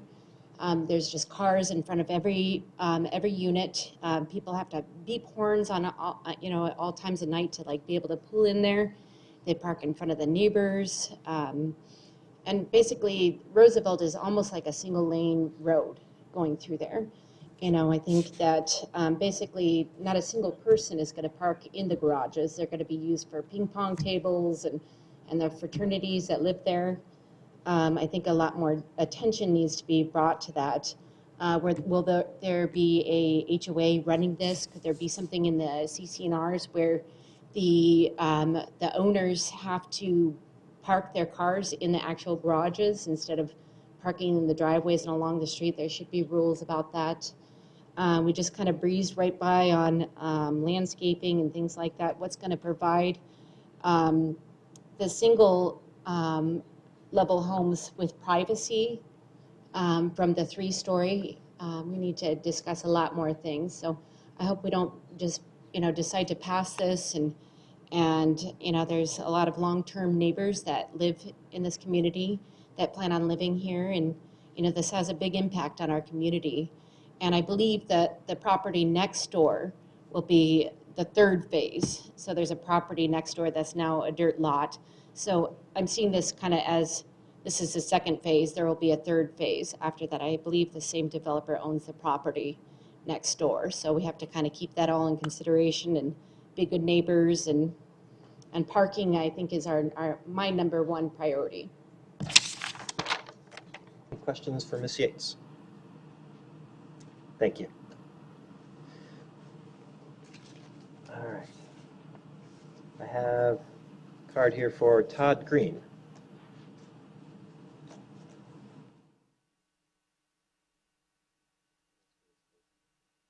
My name's Todd Green. I wrote that email, and so some of the facts in there are, you know, you get these cards in the mail and you've got a couple of weeks, and that was just feedback that I got from calling SRP and asking, you know, what was going on with the ditch. I think a couple, and I also agree with my neighbor, Mr. Darcy, that you have 2 subjects here, and we probably wish you would give us a little more time to elucidate some of our concerns because of the breadth of it. But I'd like to bring your attention, if you look at a couple of the conditions of approval, you'll notice that it mentioned sometime back for this developer that the surveyor had problem determining what the actual boundary of this property is, and asks the developer to reach out to the property owners to the north, which would be myself and Ms. Acosta here. And I mean, we've never heard anything from them, and this is the first we've come to realize that we might have a boundary dispute with them involving where this ditch actually is. to me, it looks like the gamble that this developer's taking is not an economic gamble or a development gamble, but can we get this through this irrigation ditch situation? You know, can we use this land to our benefit? You know, we're not against that necessarily. It's just we're concerned about the pattern of competitiveness that the developer's showing. I mean, they had signs up advertising 33 units 2 or 3 years ago before anything was ever done for this. That's sort of a bit assumptive that it's not going to be a problem to get this approved. You know, they damaged the ditch themselves first. According to SRP, the first time they ever made any contact over water was when SRP reached out to them because of their damage to the irrigation ditch. We just recently had a run where we couldn't get water again because they've set a context container on top of it and crushed the ditch, and people didn't get water delivery. I could be mistaken, and I appreciate the correction as to where this ditch runs exactly, but if one of the commissioners has, or could point out in one of the drawings where this ditch would run exactly on the project, I was having a hard time myself as a layman seeing exactly where the ditch was going to run. But I see my time is up, Commissioner Lyons, so I respect. You've got some time still. Oh, I'm sorry, I thought that was the yellow light. So yes, there's that issue, and then so I guess the issue here, why does this irrigation ditch matter? Because of this tree strain. I mean, it does get confusing over time for the average individual. We got planned area developments, we got townhomes, condos attached, single attached, R3, and so if you've lived here for a long time and gone through a lot of these projects and things, you begin to think you're learning the system. Oh, we're going to get some tree screening, or we're going to have a certain type of wall. And these are all related. I know everybody here's been, in Tempe a long time, and has, now we're kind of, deciding who gets and how we're going to develop this land near the lake. And so I think you see where I'm going, which is that there's a lot of details that would be in different types of approval that are hard to keep up with and mesh together in this project. I mean, what does the fence look like? Why are you setting up a conflict and you're going to sell these projects and then tell 20 people they can't have trees when they buy their houses? Who's going to enforce that? We'd like to be able to have trees. I'm sure there's solutions to all of these things. It's just, like a typical average citizen, we're seeing it, we're just kind of scrambling in a couple of weeks to prevent a long-term mistake. I'd say that one sort of rhetoric, if you give me 2 seconds to throw out there, would be that if you look at these floods that we had back east, and you ask yourself, what would Arizona's equivalent of that be? 2 weeks of 120-degree days? Is there any chance we would change our minds about the importance of distributing what is one of Tempe's greatest privileges? A lot of people don't realize we're entitled to the normal flow of water from 1911 and back. I mean, Can you start to sum up for us? That's it. I think that kind of gets the point across. I don't know everything about the importance of distributing this water, but I really hope that we'll slow down and put our collective minds together and be cautious with it. Thank you, Commissioner. Commissioner Brown has a question for you, I think. So do you live immediately opposite this ditch location? Yes, I own the property to the north, and from reading the report, I was supposed to be reached out to for a boundary conflict. So do you have 30 or 40 feet between your dwelling and the fence or whatever you have for a backyard property line? I have an alley between myself and this project.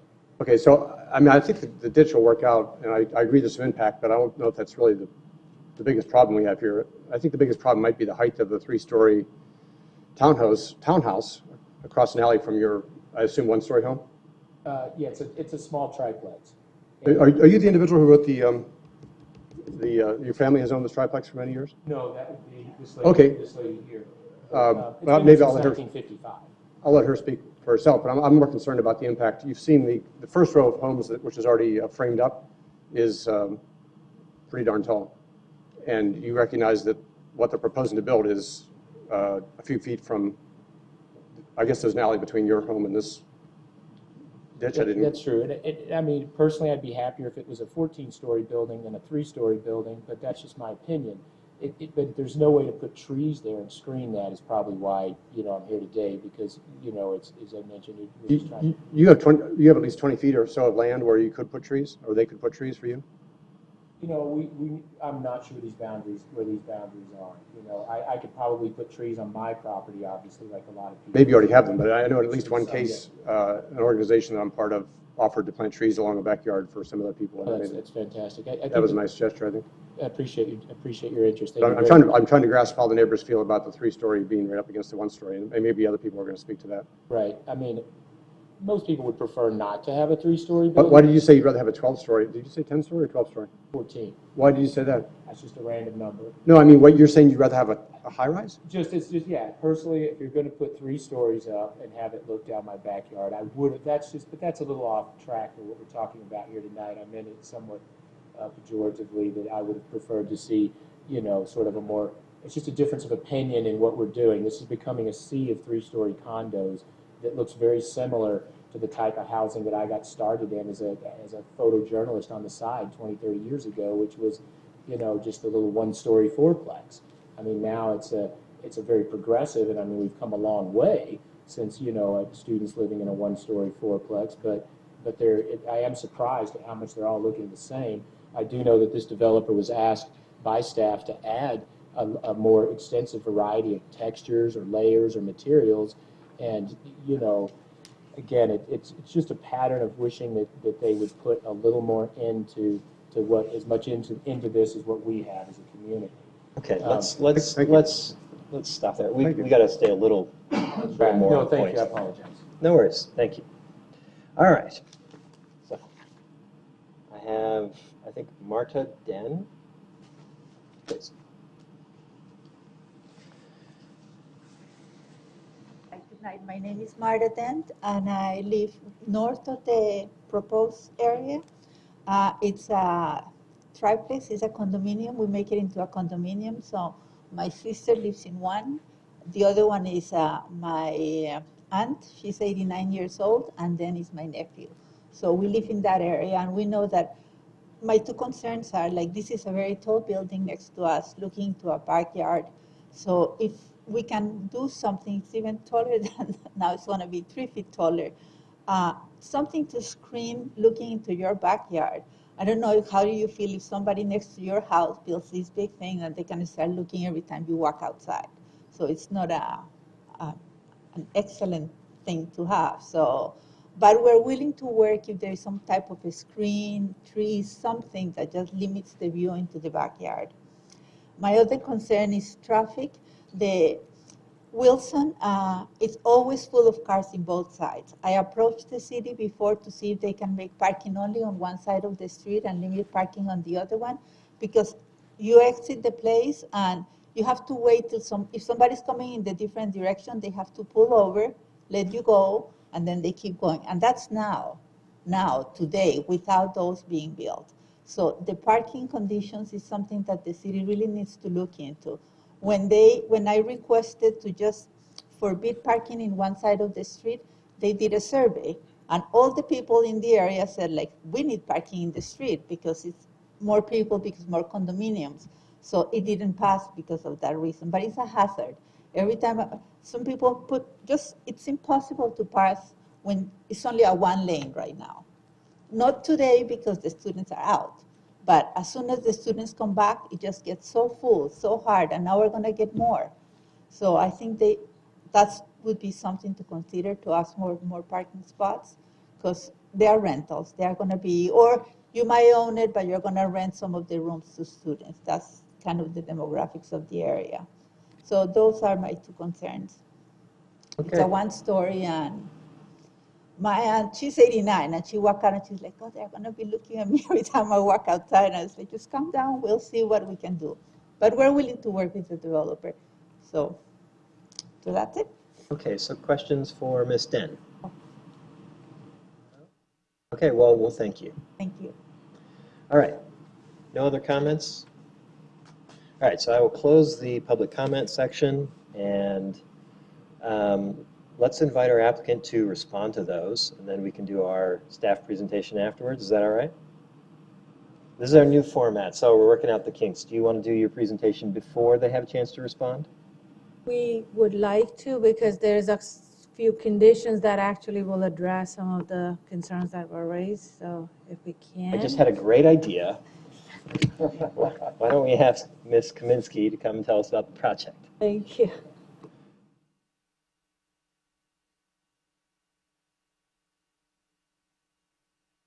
Thank you, Chair and Commission. Diana Kaminsky, City of Tempe Planning Senior Planner. I was listening to the comments from the residents, and I had the opportunity to speak with a few of them on the phone, and they're the ones that sent the emails earlier. The applicant is requesting, if you're going to pull up the presentation, right? No, okay, if you can go back to the beginning. The applicant is requesting the use permit standard to an increase of height from 30 to 33 feet. That's the 10% increase. And they're also asking for the development plan review to add 19 new single-family attached products. I do need to clarify that this is not a phased development, however. At the time that the first development went in, the two buildings that are in a line on the south side, it was a project in and of itself. Some of you may have been on the commission at the time, and it was actually a different owner, different developer, different architect. When they presented, they only owned that linear piece. And it was 15 units, and the commission removed a unit in the middle to break the building massing up into two buildings. And part of the reason that it was approved was because they only owned that sliver of land, and there really wasn't much in terms of a configuration to do on a property that was so linear and narrow.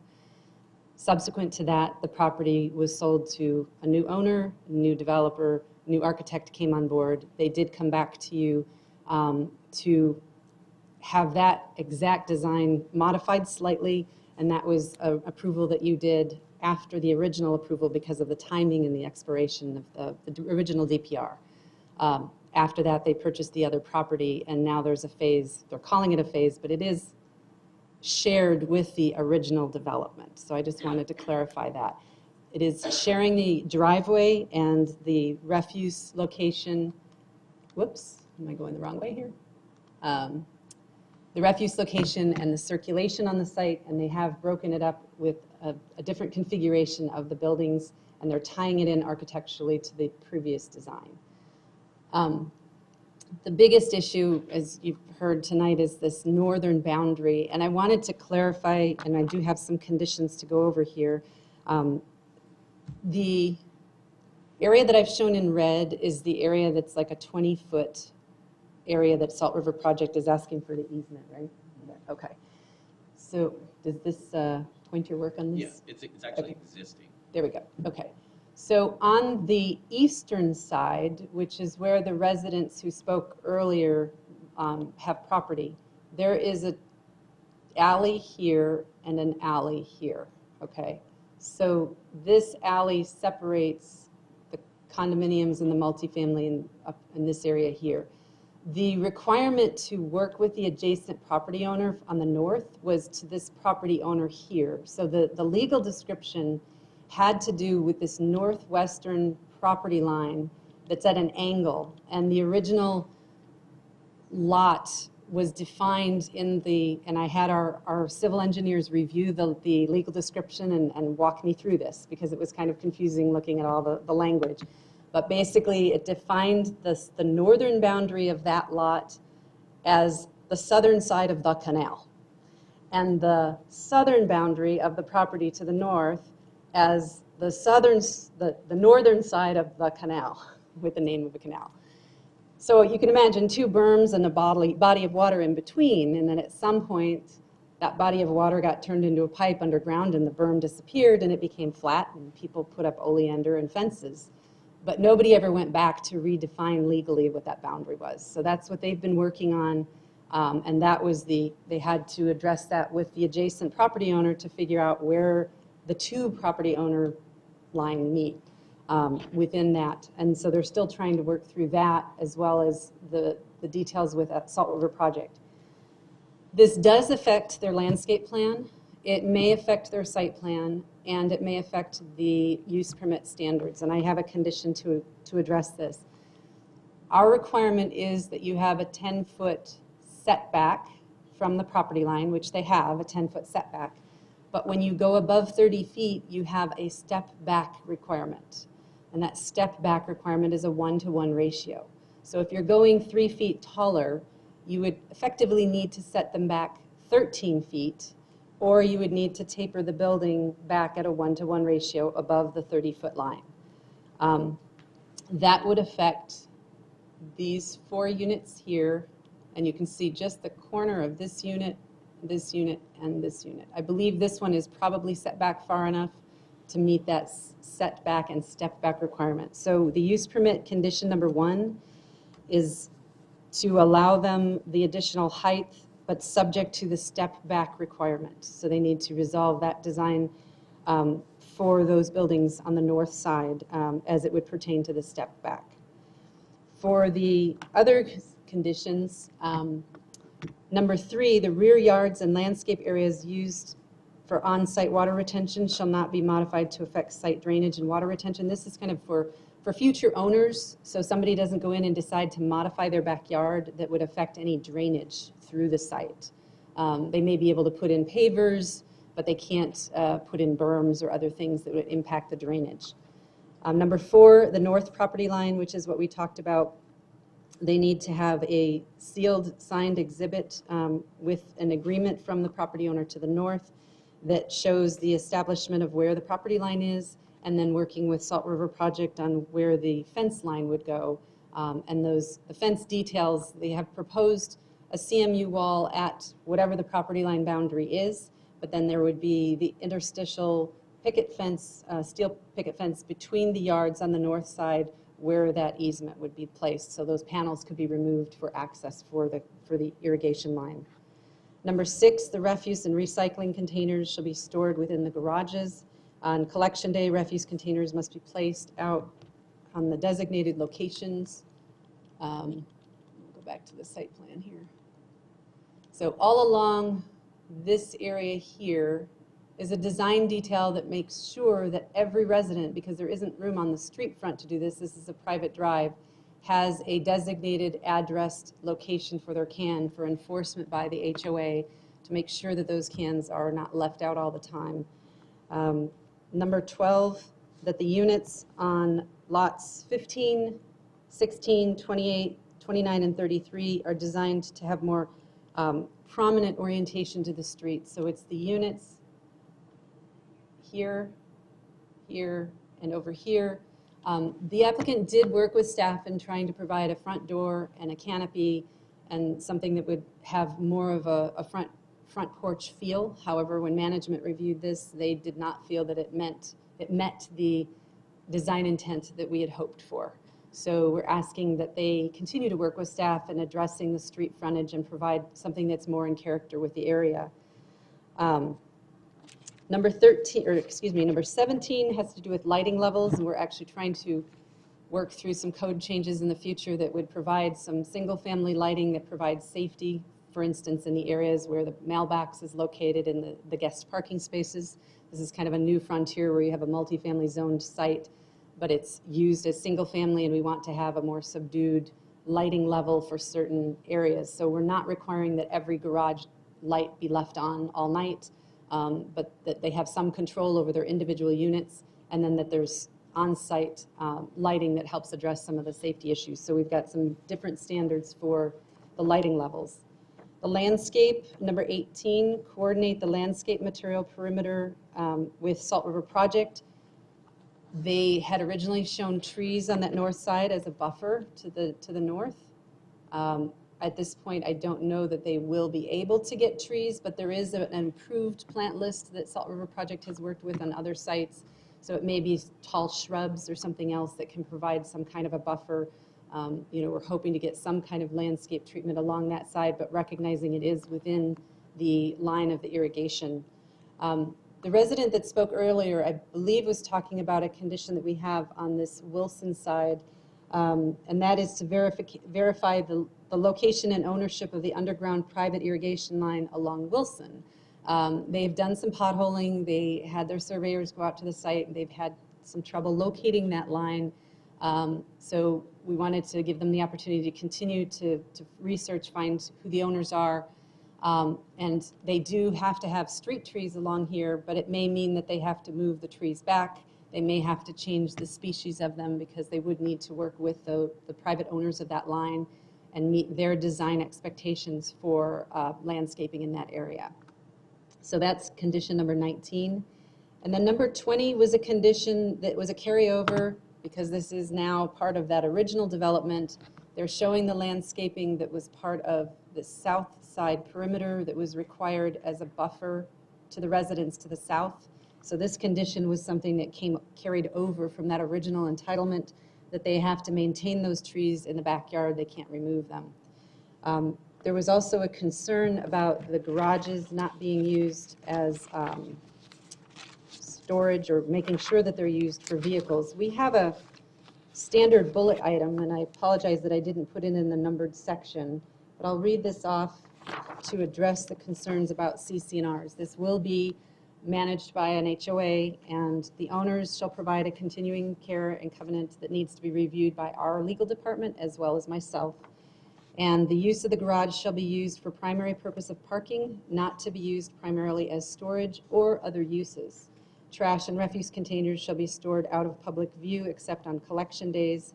Lots located on the south perimeter of the development shall maintain the buffer trees on their lots. These shall not be removed, and if the trees die, it shall be replaced with a minimum box size of 36 inches. So that's under our bulleted items on page 11 of the report. So when I'm reviewing the CC&Rs, I go back to this and I make sure that their legal department has put that into their conditions.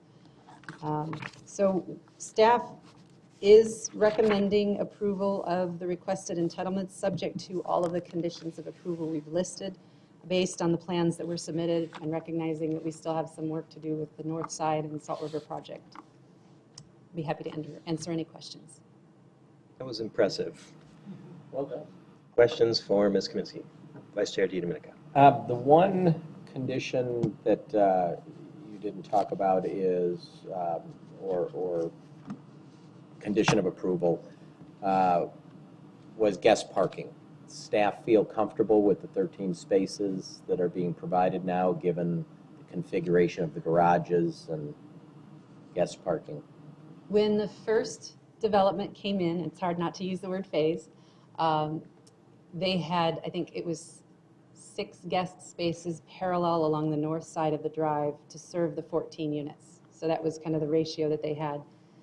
A couple of these units on the new development are tandem garages, which we've had some questions about how effective those will be for storage of vehicles.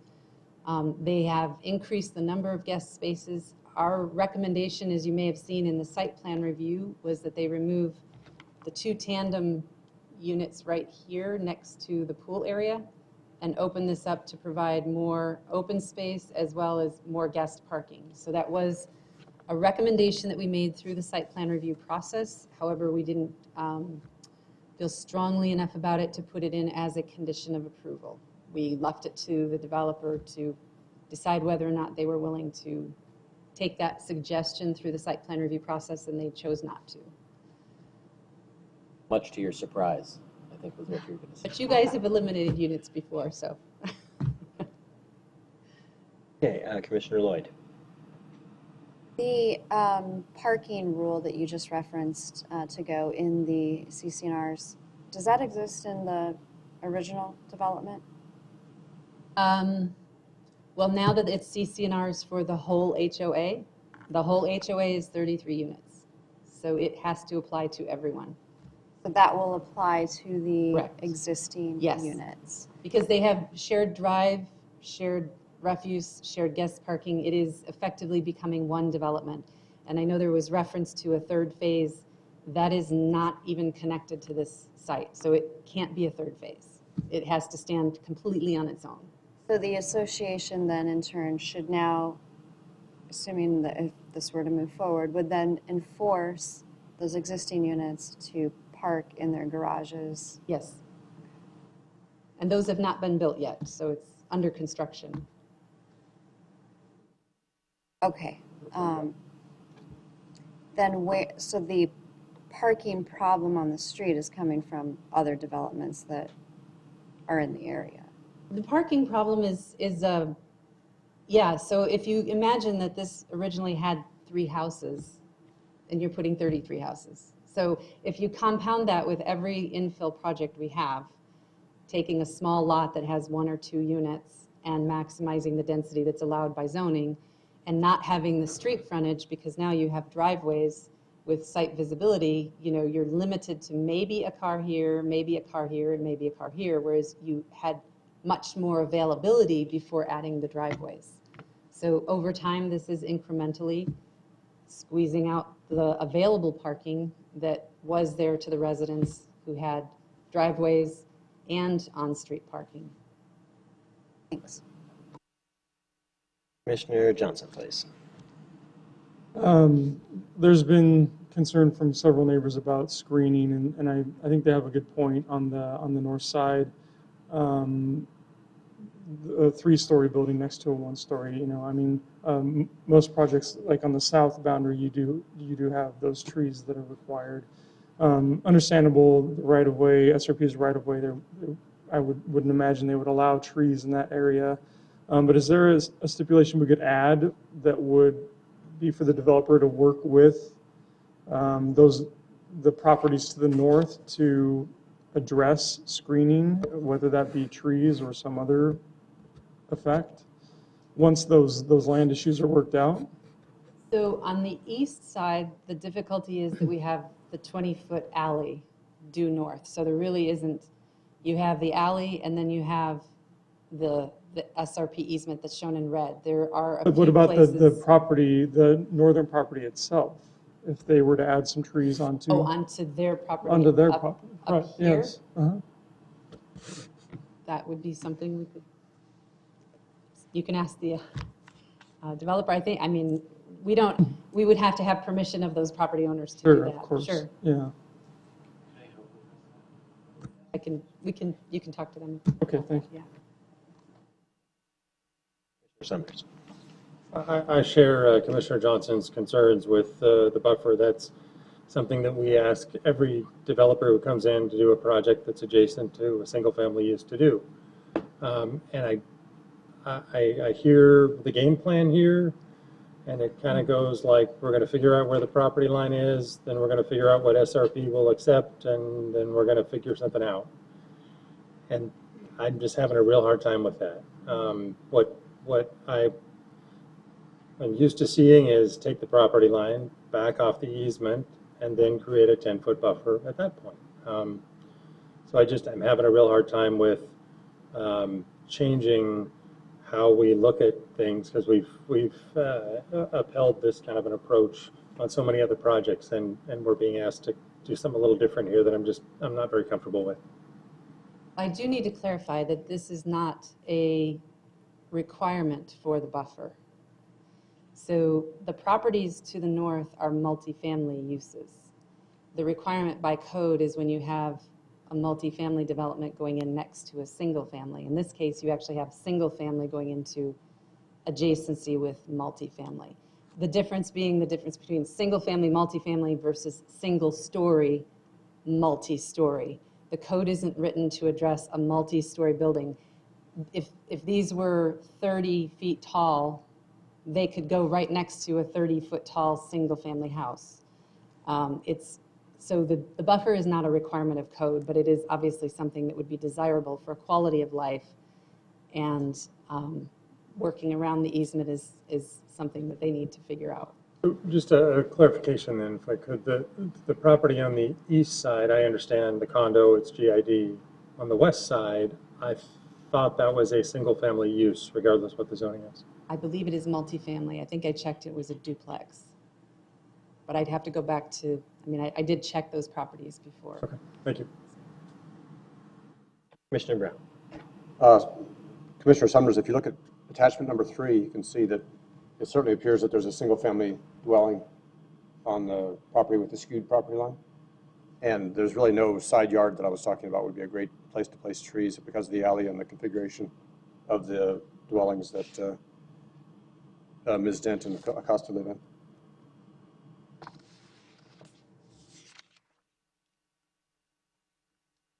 And just continue on what you commented, I would say that there's a big problem here that hasn't been solved, so I'm a little reluctant to roll the dice with such a, conceivably this whole row is affected significantly by this requirement. If Salt River requires an easement that they can drive their backhoe through. There isn't much left for a backyard space. Other questions for Ms. Kaminsky? We'll come back to our discussion a little later. How about? Okay, thank you. Thank you. All right, so now, if you would like to come back to the podium and you can respond to the comments you've heard, and maybe we'll ask you a question or two. Sure. Can I go back to, I guess I can use this one. So, does this have a pointer on it? Ah, hey, there we go. All right, I'll try not to get anybody in the eyes. The only property line that is in question is this skewed property line right here. That is it. And the only reason it's in question is because if you go back through the survey and the title work, it literally describes that property line as the center line of that ditch. So how in modern day society, when you're writing an ALTA or doing an ALTA survey and you're going through your title report and there's no ditch anymore, how do you describe that property line? That's what we're working through with SRP right now. They're very amenable to it. They sent us the entire chain of title report for the whole piece of property there that shows their rights, their access to that canal, that irrigation.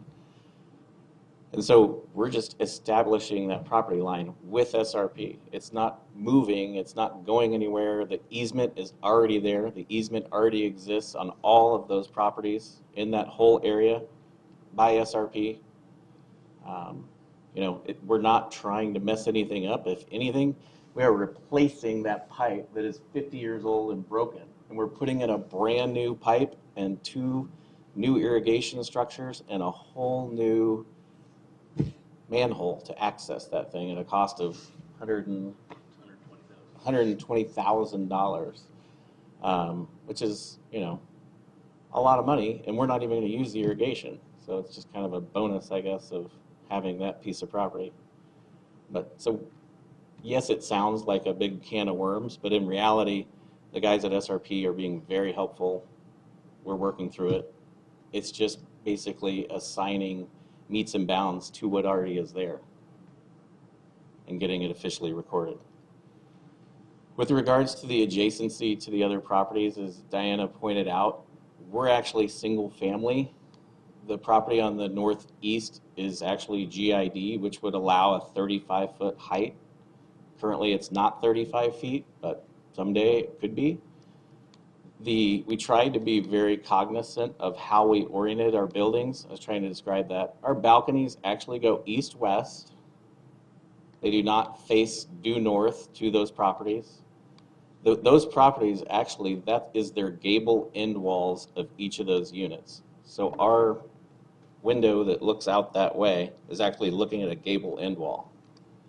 And the unit on the far west over there, there's a whole container, shipping container on that end. The other ones have some sheds in between their block wall and their gable end. So I don't think that we're going to be invading privacy. We're trying not to. SRP is willing to let us put in bird of paradise in that.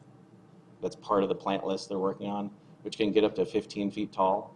So it's our full intent to maximize the whole landscape we can do in there.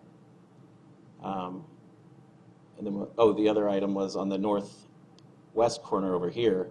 We intentionally oriented these units' patios to the south, so they're not oriented to the north at all. Any comment on the sisu tree? Yeah, we've been working with Diana on that. We've been looking for that irrigation pipe. There's absolutely nothing on our survey or title work that shows that that pipe is there or belongs to anyone at all. It's like a mystery pipe. I know. And SRP won't give us the list of who actually they bill for it. Okay, great. So we're more than happy leaving it in place. We've been potholing it, trying to find it. Haven't been able to find it yet. But we've already talked about changing the plant type along there, and I think staff's more than willing to do that and putting in root barriers to make sure that nothing ever affects it. We have no issues with that at all. You have a question for our applicant? Didn't you have a question that you started to pose to Diana and to Diane, and then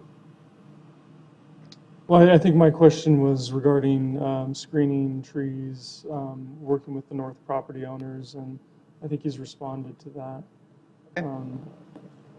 It,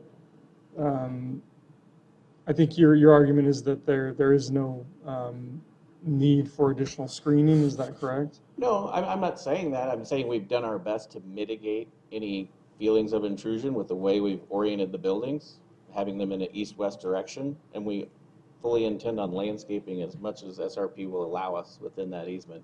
We've already been talking about. Yeah, with bird of paradise, which can get up to 15 feet tall.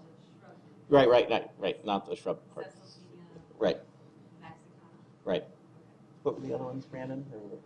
There's a several list of shrub type tall bushes. Picture like oleander type shrubs. They don't consider those trees, but they can get very high. So, and obviously once we replace that pipe, the current pipe that's in there while it's leaking is over 50 years old. So, you know, we feel like we'll have a good long time there where some plants can grow up before they ever have to touch it after we replace it. Okay, any other questions for our applicant then? All right, well, thank you then. Thank you. All right. So, comments? If it pleases the group, Mr. Commissioner, I would, the rest of the commission, I would like to just deal with the two items separately and maybe handle the use permit piece first, if you don't mind. I'm amenable to that. Does anyone wish to make comment before we get into making motions? Yeah. Commissioner Amorosi. Thank you, Chairman Lyon. I see too many issues right now. The easement, I remember SRP when we had to deal with the ditch off of 8th Street. They were pretty strict about what was allowed and what wasn't. And right now I'm seeing 2 parking spots that are over the easement, and the driveways go in there. The buildings are like right up to the edge. And if that was me, you'd want to move that off that easement to give some kind of boundary to SRP. Not one neighbor was in favor of this, and I could see it definitely being attractive to the students, because to me it looks like an ASU dorm that you could see on Rural Road. It just looks prison-like. And making light of the Wilson pipe that you can't find, the people that get the irrigation, it's not anything light to them, because I get flood irrigation too, and that needs to be accessible. And before you would even start anything, which might mean moving stuff back there. So you got to move stuff over here. You might have to move stuff over there. We're not seeing anything. And then you have this tandem parking all over the place where people got to move out and move in to get their cars in and out. And I don't see where there's the extra space to do that. And there's just cramming as many buildings in here as possible and not even reaching out to any of the neighbors about their issues. So I'm not happy with this project at all. Other comments? All right, let's have a motion. Vice Chair DiDomenico.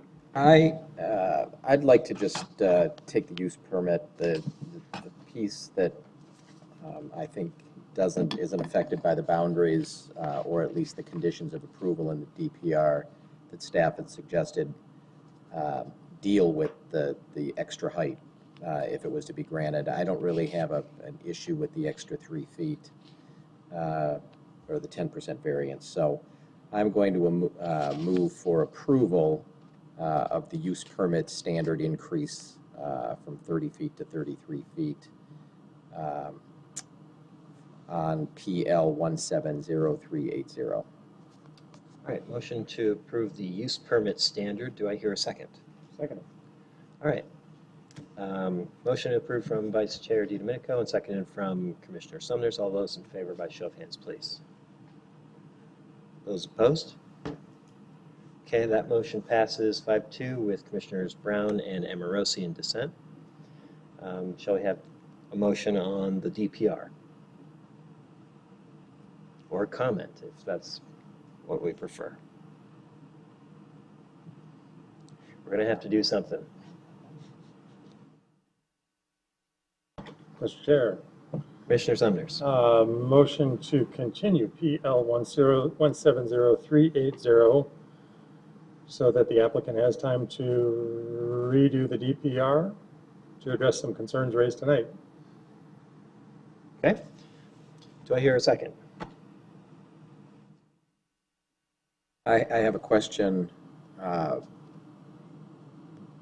Can you speak to what those concerns that have been kind of just outlined, the bullet points that you'd like them to consider? Is it just setting the boundary with SRP, which could happen in a day or a week or a month? Or are you talking about parking and density issues? Thanks, Commissioner DiDomenico. I'm not as concerned with density nor parking. I think that's coming, and we need to find a way to deal with it. I am very concerned with the lack of any kind of a landscape buffer. I believe we are supposed to be doing that, regardless whether we're supposed to or not. I believe it's needed. But I would be receptive if others feel that the parking and density are issues, that we could include that as conditions as well. Let me ask a question of staff real quickly. Procedurally, is there any problem with us continuing the DPR section? We've already approved the use permit standard. Could we continue the DPR? Okay. And if it pleases the chair, I'm happy to rescind my motion to make it less complicated. If someone has something more simple. Let's hear from Commissioner Johnson. Well, I would just say that offering a approval first and to see if that actually passes and then address that if it does not. So I will do that. I motion for the approval of the Roosevelt, where's my numbers? PL 170380 development plan review. Okay, motion to approve the DPR from Commissioner Johnson. Do I hear a second? Yeah, I will second that. So those in favor by show of hands? Okay, so those opposed? So the motion fails. With everybody except Commissioner Johnson and Commissioner Lyon in dissent. All right, so now if we continue, I would suggest that we speak to our applicant first and make sure that they're amenable with the continuance. How does that strike you? I would like just to have one clarification. So there was issues that were brought up regarding the SRP and the easement there. That is already a condition that is in the one of the 20 conditions that are applied to this property already. But we can't get to a permitting point until that's resolved. So Diana, I don't know if you'd like to speak to that at all. But... Okay. So I'll chime in on that behalf. I voted in favor of approving your project with that lengthy list of conditions, in my mind, covering all of these issues. To me, those conditions required being fulfilled and taken care of almost all these issues. Not necessarily the landscape buffering, but the other things. So that being said, you just saw this commission shoot down that motion. So if we hear the opposite motion, you might guess what result you'll get. So would you like to have continuance, or would you like to have us vote the other way? I would like to have continuance with the clarification of what items we'd like to need to address in order to be seen here again under a different light. Okay. So. I'd just throw out a comment for Mr. Bade. I didn't sense that there was approval to vote. I don't know why I say I didn't sense it, but my reading of the Commission's comments were that there wasn't going to be a positive vote. and wanted to give you the opportunity. This is a weird case. I think I've never had a case where we didn't know where the four corners of the boundaries of the property were when we were dealing with the DPR. And you're correct, and Ms. Kaminsky pointed out to us that there are mechanisms in their conditions of approval that would have dealt with what happens once that boundary's set. But it does affect the design element. We talked about that extra 3 feet that we've just approved means that now you've got changes your setbacks or your scalloping back of the buildings. You know, we talked about how it may affect the screening and some of those things. So even though it would have happened after it's too late for us to comment on the ultimate design. So I think that's what we're shooting for. If you tell me that SRP's 6 months away from setting that boundary, that may change my mind about how I would vote, but I'm assuming it's a quicker process than that.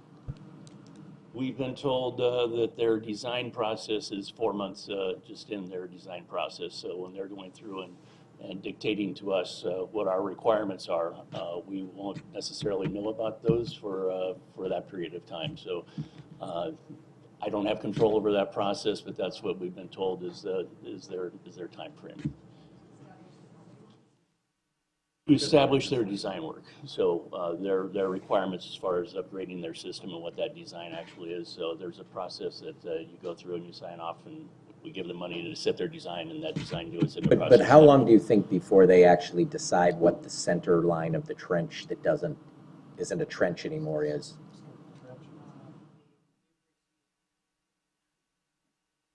We actually received as-built already from SRP for the center line of the irrigation ditch. And our existing, as shown, the property line is based upon Alliance's survey, which is actually less property to our side. And it gives a benefit of almost 4 feet to the northern property, so that we wouldn't encroach in any way onto that property. So this is just a matter now of creating the meets and bounds survey and title, preparing the documents and recording.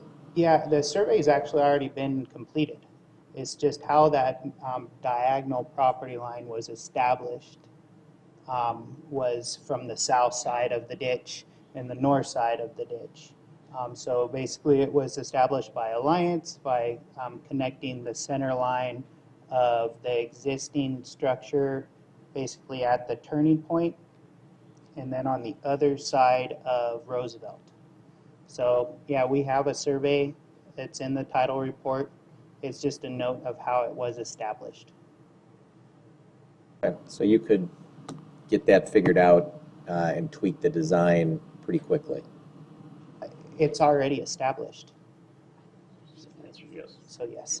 Yeah, but now we've just given you 3 more feet, which changes setback and height along that line, and I don't know where that new line is compared to where your buildings are set now.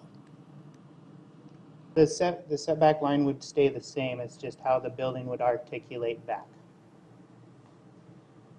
Chairman, could you Okay, please so name and your name? Brandon Baker, Cinetic Design. Thank you. Sorry. okay, thank you. So that's where I would argue that I would trust those details to be worked through with staff. That my personal feeling is I've seen the intent of what this is doing. I know there's some changes coming, and I'm willing to say I think this is going the right direction, and it needs some tweaks with this new information about the step back and so forth, and I trust staff to handle that. That's my feeling. Commissioner Brown. I just want to briefly comment. I think the design has several other areas that need a lot of work, in addition to the Salt River easement question. Fair. All right, so our applicant has said they're okay with a continuance, and I've heard some notion that we might grant that. Chairman,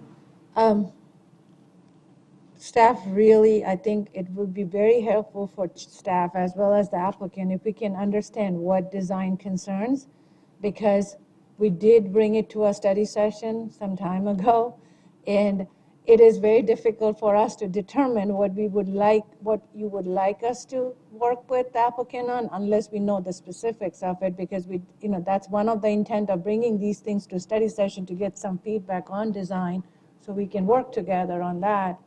But if you can elaborate on what you would like it to enhance, then that would be helpful, extremely helpful, because otherwise it's very difficult for staff to work on. That's quite fair. How about we take a vote on continuance, just in case? If that vote to continue fails, then the list is irrelevant. So, do I hear a motion regarding continuance? So moved. Second? Second. Those in favor by show of hands? Okay, question first? My motion is to a date uncertain to be set by the applicant in working with. So I'm not setting a date of the next meeting or 2 meetings from now, only because I don't know how long they'll need to work through some of the design conditions we may elaborate on. We still have a second. Agreed. Okay. So, till date uncertain. Those in favor by show of hands, please. Opposed? All right, motion passes 6-1. So, let's talk now about what things the commission wants them to look at for the next time. Commissioner Brown, do you wish to kick us off? I shall. I think the building has a flat roof appearance that's very boxy. I think it appears to be all stucco with some muted colors that don't do much for this neighborhood. I think there's a lack of adequate parking for guests. Can I challenge slightly? So, do you have something else in mind as opposed to flat roof and boxy? Yes, something that breaks it up visually so it isn't so monolithic. Varying heights? That would be helpful. There's a little variation in some elements, and if you look at the... But you're not asking for sloped roof?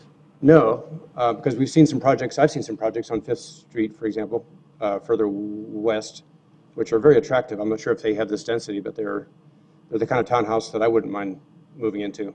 Okay. Better design, more variety, some materials that mean something, better colors. Okay, so you're challenging the stucco, so maybe you want higher quality finishes? That'd be up to the designer. I'm not going to say that we should use exactly this brick or this hardy board siding. I just think it needs to have some more development. Okay. It's not appealing, personally. Okay. The lack of roof access, if these are owner occupied.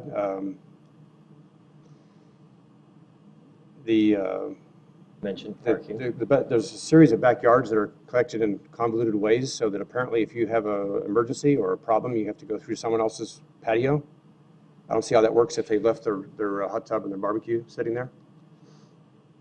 20-foot driveways that have dead ends of, I mean, I see people backing out all 60 feet to get away to turn around. This is very similar to the project that we rejected, well, it's somewhat similar to the project we rejected 200 meters south, where there's dead end parking. That's actually had more space than this, perhaps. So I think that getting out of that parking, when you go back and find out that those 3 spaces are taken and you've got to back through, is awkward. That's an open list, I guess. Okay. We can come back to you if you think of more. Any other thoughts, Commissioner Saunders? Yeah, thanks, Mr. Chair. And just to acknowledge, these are not consensus feedback. This is individual feedback. So some things that Tom might think is important, I'm not as hot about. But I think you've heard what I'm concerned about, and that's we would like a landscape setback, 10 feet deep minimum, with mature trees to protect the residents from the views looking down into their backyard to the north. That's it. Commissioner Amorosi. Thank you, Chairman Lyon. From what I remember at the, well, I could see put a front yard on Roosevelt, which is nice, but the other building looks like there's just a little side yard and there's still a staircase over there. It doesn't look like it's really facing Roosevelt as a house. I think I remember from our study session that we wanted less density. Lots 26 and 27 could be more of a community space or add some of your guest parking in that area over there so that there isn't this jam up of cars. Seriously think about on Wilson Street, moving those back because you're going to have that, make sure that that irrigation pipe is accessible. Definitely want to protect the homeowners that are surrounding the property. Do some reach out that you care about what they've been living there for 30 years. Anything else on the wish list? Commissioner Saunders. Not anything I want to impose on you, not a wish list, but just all over this neighborhood, we do see traffic calming because people drive fast. And if I'm looking at the site plan that's on the screen right now, that's a really long straight shot and somebody's going to drive fast there. So just think about that. That came up in the fire department that they didn't want any speed humps through there. Maybe little things in the edges like you see on Farmer. Yeah. Just a thought. Yep. Okay. All right, so you've gotten some feedback. I know it's a little spotty. Let me ask staff, do you feel like that gives you some idea what various commissioners were hoping for? Okay. I did have one question in part of the discussion in the site plan review. I had talked about more diversity in the color palette and maybe breaking these up so that they weren't using the same 5 colors throughout. Do you have any thoughts on the color palette? I would say I don't need that. I don't know if others have different feelings. We're trying to tie it all together into one project, so we really hate to diverge drastically with. Yeah, I got that. So do you want to ask any questions? You know, as far as, you know, what if we did this, or just before we say that's it? I think we're pretty good. I think we understand. Okay. All right, then we will thank you, and we'll see you again when we see you again. All right, sounds good. Thank you. Thank you. All right, folks, we got one more exciting case for you, so don't run away just yet. We have Tempe Micro Estates.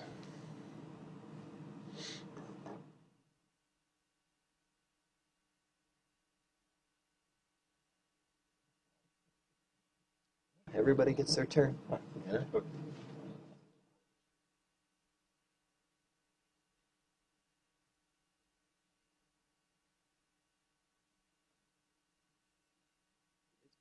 Hours on that one.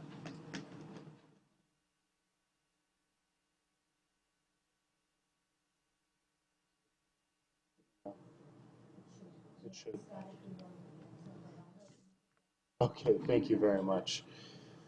Honorable Chair and Commissioners of the Board, my name is David Crummy from Newtown CDC, and with me is our project architect, Matthew Salinger. I'm pleased to present to you tonight the Tempe Micro Estates proposed 13-home development at 1443 South Rita Lane inside the Gentilly Terrace neighborhood, south and east of Rural Road and Apache Boulevard. We're requesting a development plan review, planned area development overlay. The City of Tempe is the property owner. This request will move from multifamily zoning to single-family zoning, reducing density, height, and number of vehicles parked on site than would otherwise be required. It works.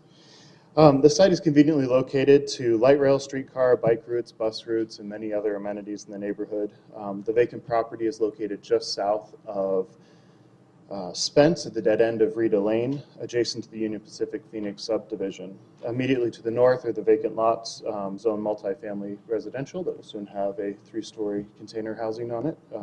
Further north and west are single-family homes zoned R4, multifamily residential. East are townhomes zoned single-family PAD. South lies the train tracks, and across the tracks are general industrial and multifamily residential. The general plan calls for this area to remain residential with medium to high density homes. And despite the proximity to ASU, this is still a very quiet neighborhood, and we hope to be a part of that continuing.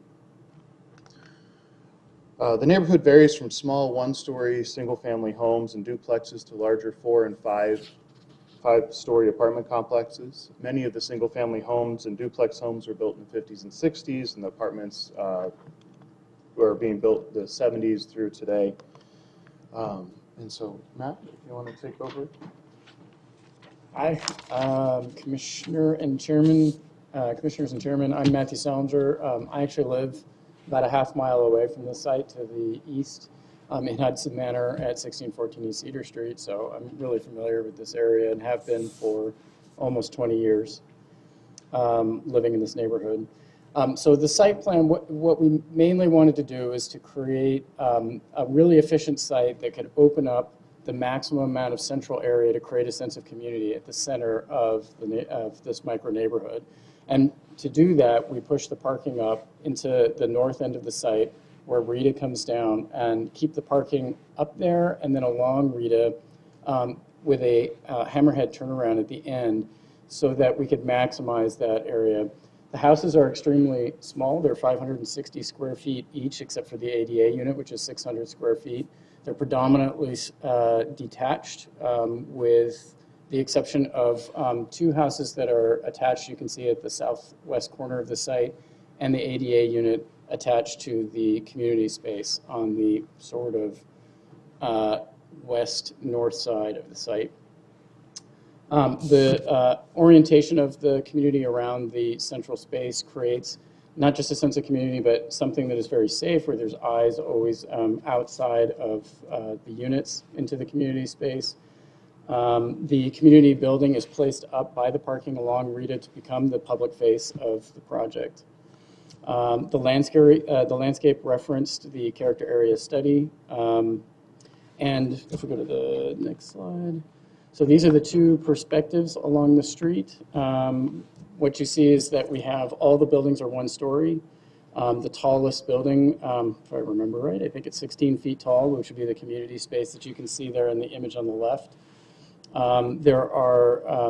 They're very modern forms, but they're very simple and meant to allow for the landscaping to really read forward of the architecture.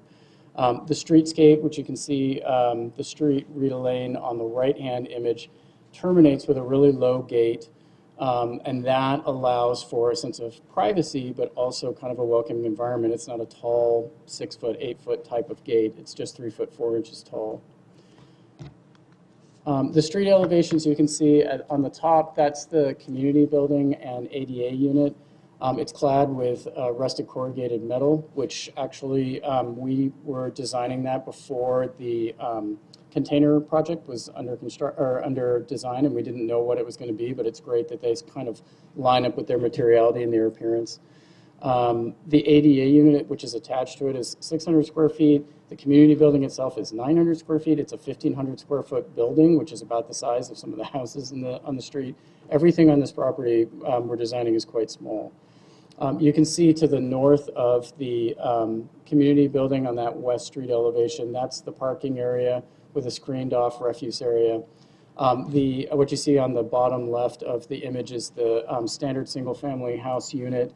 That one is peering over the site wall. That's a exposed concrete block site wall. That's a screen wall. And these are the elevations of the community building and ADA unit.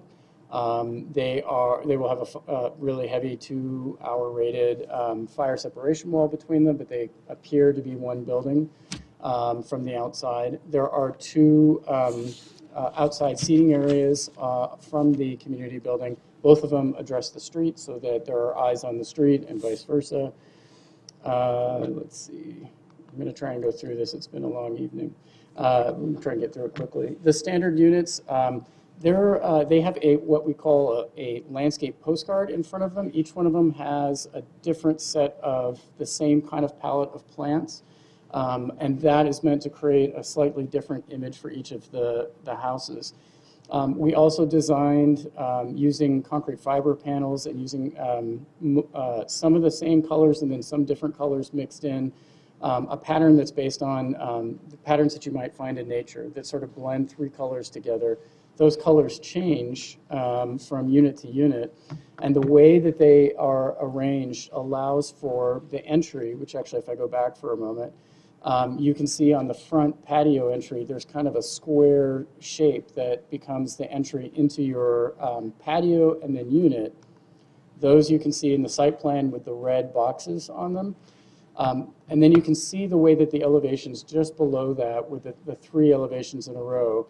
For instance, the light green that's on the right-hand side around the opening spans 2 units. So and then the next opening to the left of that is blue, spanning 2 units. So they're color coordinated so that you have these spaces that each individual can identify as their own individual space in their patio. And each entry has that color to it. So it's an interesting interplay where one feels ownership over the wall that's adjacent to you so that it feels more like your space. And at the same time, it starts joining the units together and blurring the line between whose unit is whose, which we hope helps strengthen a sense of community. I'll pass it back to David. So overall, the project is designed to be an intentional neighborhood of 13 private homes with a sense of community. In many ways, this project is the first of its kind. It's homes for sustainability-minded people who are interested in living small, not just on their impact on the earth, but also in their home itself. The homes will be part of the Community Land Trust, ensuring affordability will remain for generations. Additionally, we are committed to these homes being at a minimum Energy Star rated to reduce the environmental impact and increase affordability for the residents through their time there. With that, thank you very much for your time, and I welcome any questions you may have. All right, Commission, questions? Commissioner Sanders. Thanks so much for your presentation. Can you just clarify, what I saw homes for sale and homes held in trust. How does that work with this project? Newtown is a community land trust. We were, where do we start? So when we sell a home, we currently have 137 homes across the valley that are part of our community land trust. We sell the improvements to the home, and you lease through a 99-year renewable inheritable trust the land that your home is on. And so you'll pay Newtown a small fee just to remind you that your home is part of the land trust, but it is your home completely. Standard mortgages apply. Otherwise, they're a very conventional mortgage. And the difference is there's a shared appreciation model with that, in that the idea is that you get a good price on your home when you buy it the first time, but you have to pass that good price on to the next owner. So you get whatever money you put into the home at the beginning, your purchase price, plus a limited appreciation, 25%, and the remaining 75% goes on as savings to the next owner. Just to clarify, so there's a deed restriction of some kind, so if someone doesn't buy cheap and then flip it and try to make a profit? Yes. Thank you. Thank you. Vice Chair DiDomenico. Who owns the community building? So it will be managed by the homeowners association, which will be managed by the property owners themselves. Newtown will remain as the property owner with sort of like right of last refusal. One of the thoughts that we had in this is we call ourselves right now with the properties that we manage, or not manage, that we sell and keep in trust for the community. The developer that doesn't go away. When you go to sell your home, you come back to us. We have a right of first refusal, or you can sell it to another income eligible household. And so the idea was we would have a similar thing with the HOA property itself, that if the HOA went sideways, Newtown would be there as the community land trust in perpetuity. So the short answer is the homeowners. Other questions? Very interesting. Okay, I think we're done with questions then. I'm going to ask if Ryan wants to comment on this project, because he's the only one left here.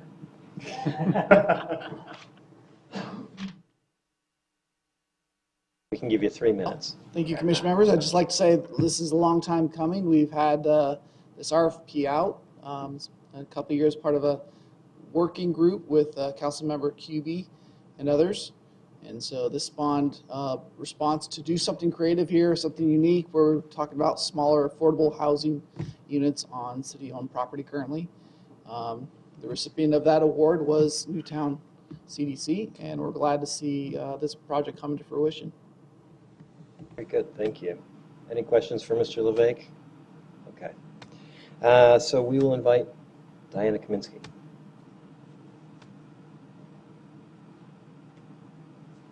Thank you, Chair, Commission, Diana Kaminsky, Senior Planner. I'll keep this short. They are requesting a zoning map amendment to go from R4 to R1 PAD. It's a planned area development and the development plan review. So this project would be going on to council for first hearing and then the second hearing for decision. You did receive 2 letters of input from residents earlier this evening.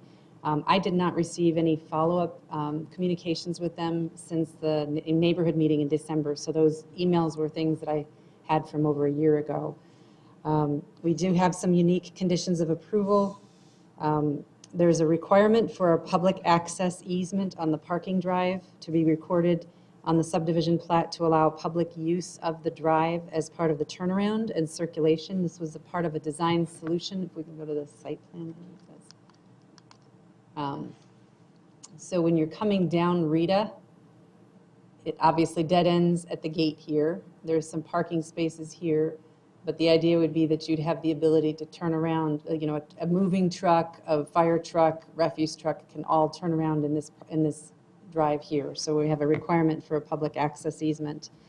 Number 5 is that this off-site refuse enclosure is intended to serve not only this development, but the container home project that you saw earlier this evening. So we're specifying that they have to have this built before whoever gets constructed first. So first C of O has to have that built. So we have refuse service. Number 11 has to do with lighting, similar to the last project, recognizing this is a single family project. We want to have more subdued lighting, but still make sure we address the need for safe lighting in areas that are community areas. And then landscaping on number 12, we were requiring that the 2 street trees be the Arizona ash along the west side of the sidewalk to provide maximum shade at the end of Rita Lane. Those are our only unique conditions for this. We are recommending approval with all the conditions proposed. Happy to answer any questions. Any questions? Thank you. Oh, wait, you trying to jump in there? Okay, Commissioner Brown. The question's better suited for the applicant. It's a really mild question, but the applicant's better. All right, let's Vice Chair DiDomenico. No? Okay, thank you, Ms. Kaminsky. You want to shoot that question at our applicant? This will be the easiest question ever. The refuse has 2 gates. Are those normally closed or normally open because they interfere with the 2 parking spaces? But if I come from the container homes with my garbage can and I dump it, I guess maybe there's a big sign that says always close the gate. They'll be maintained closed. Okay. I just see a little gate swing. They lock. Gate swing thing. No, they don't. Okay. At one time, years ago, the refuse guy in Tempe, this is like 20 years ago, said no gates. But now we say gates. Okay, thank you. All right, comments? I'll throw one out if no one else has one. Commissioner Amorosi. Thank you, Chairman Lyon. I just want to say I'm amazed that there's a developer that actually wants to lower things, wants to lower the height, wants to lower the density, wants to lower everything except increase the landscaping, which is a great idea. Newtown is a quality developer. We have one of their homes in our neighborhood, and they have great neighbors. And I think the people that sign up for one of these homes buy into this community feel. So I think it's going to be a great project. Thanks. Yeah, I'm going to chime in and say I also find this fascinating. And I'm a little bit new to smaller home development, but I appreciate what you've done and how you talked about creating community, and you also gained significant economies by not having separate driveways and parking for every unit, but you put it all together in this very intelligent, clever way, which lets you have more landscape. And I'm also going to say I really appreciate the simplicity of your architectural gestures, and I buy what you said about how the blue part here and the blue part of the other building give you a sense of ownership for that space in between. And I just want to applaud you. I think that's beautiful. Other comments? Shall we have a motion? Yes, Mr. Chairman, I'd like to make a motion. I'd like to add an informal condition of approval that you invite us on a private tour when you're ready to open, and you bring us over there to show us what you've done, because I'd really like to see it. I move for approval of PL 190007, Tempe Micro Estates. Okay, motion approved from Vice Chair DiDomenico. Do I hear a second? Second. I will say that I heard Commissioner Lloyd second that. Thank you. And all those in favor by show of hands, please. Motion passes 7-0. Thank you, gentlemen. All right. That was a ringer. A ringer, a doozy? What do we, what's the expression? Thank you for your patience. Yeah. All right. So, do we want to do some staff announcements? Chairman, Commission members, I do not have any. So we will be sending you an agenda. It's been a long night. An agenda for July 11th next week, or June 11th for next week, sometime next week. Okay. Fair enough. Ladies and gentlemen, we are adjourned. Thank you.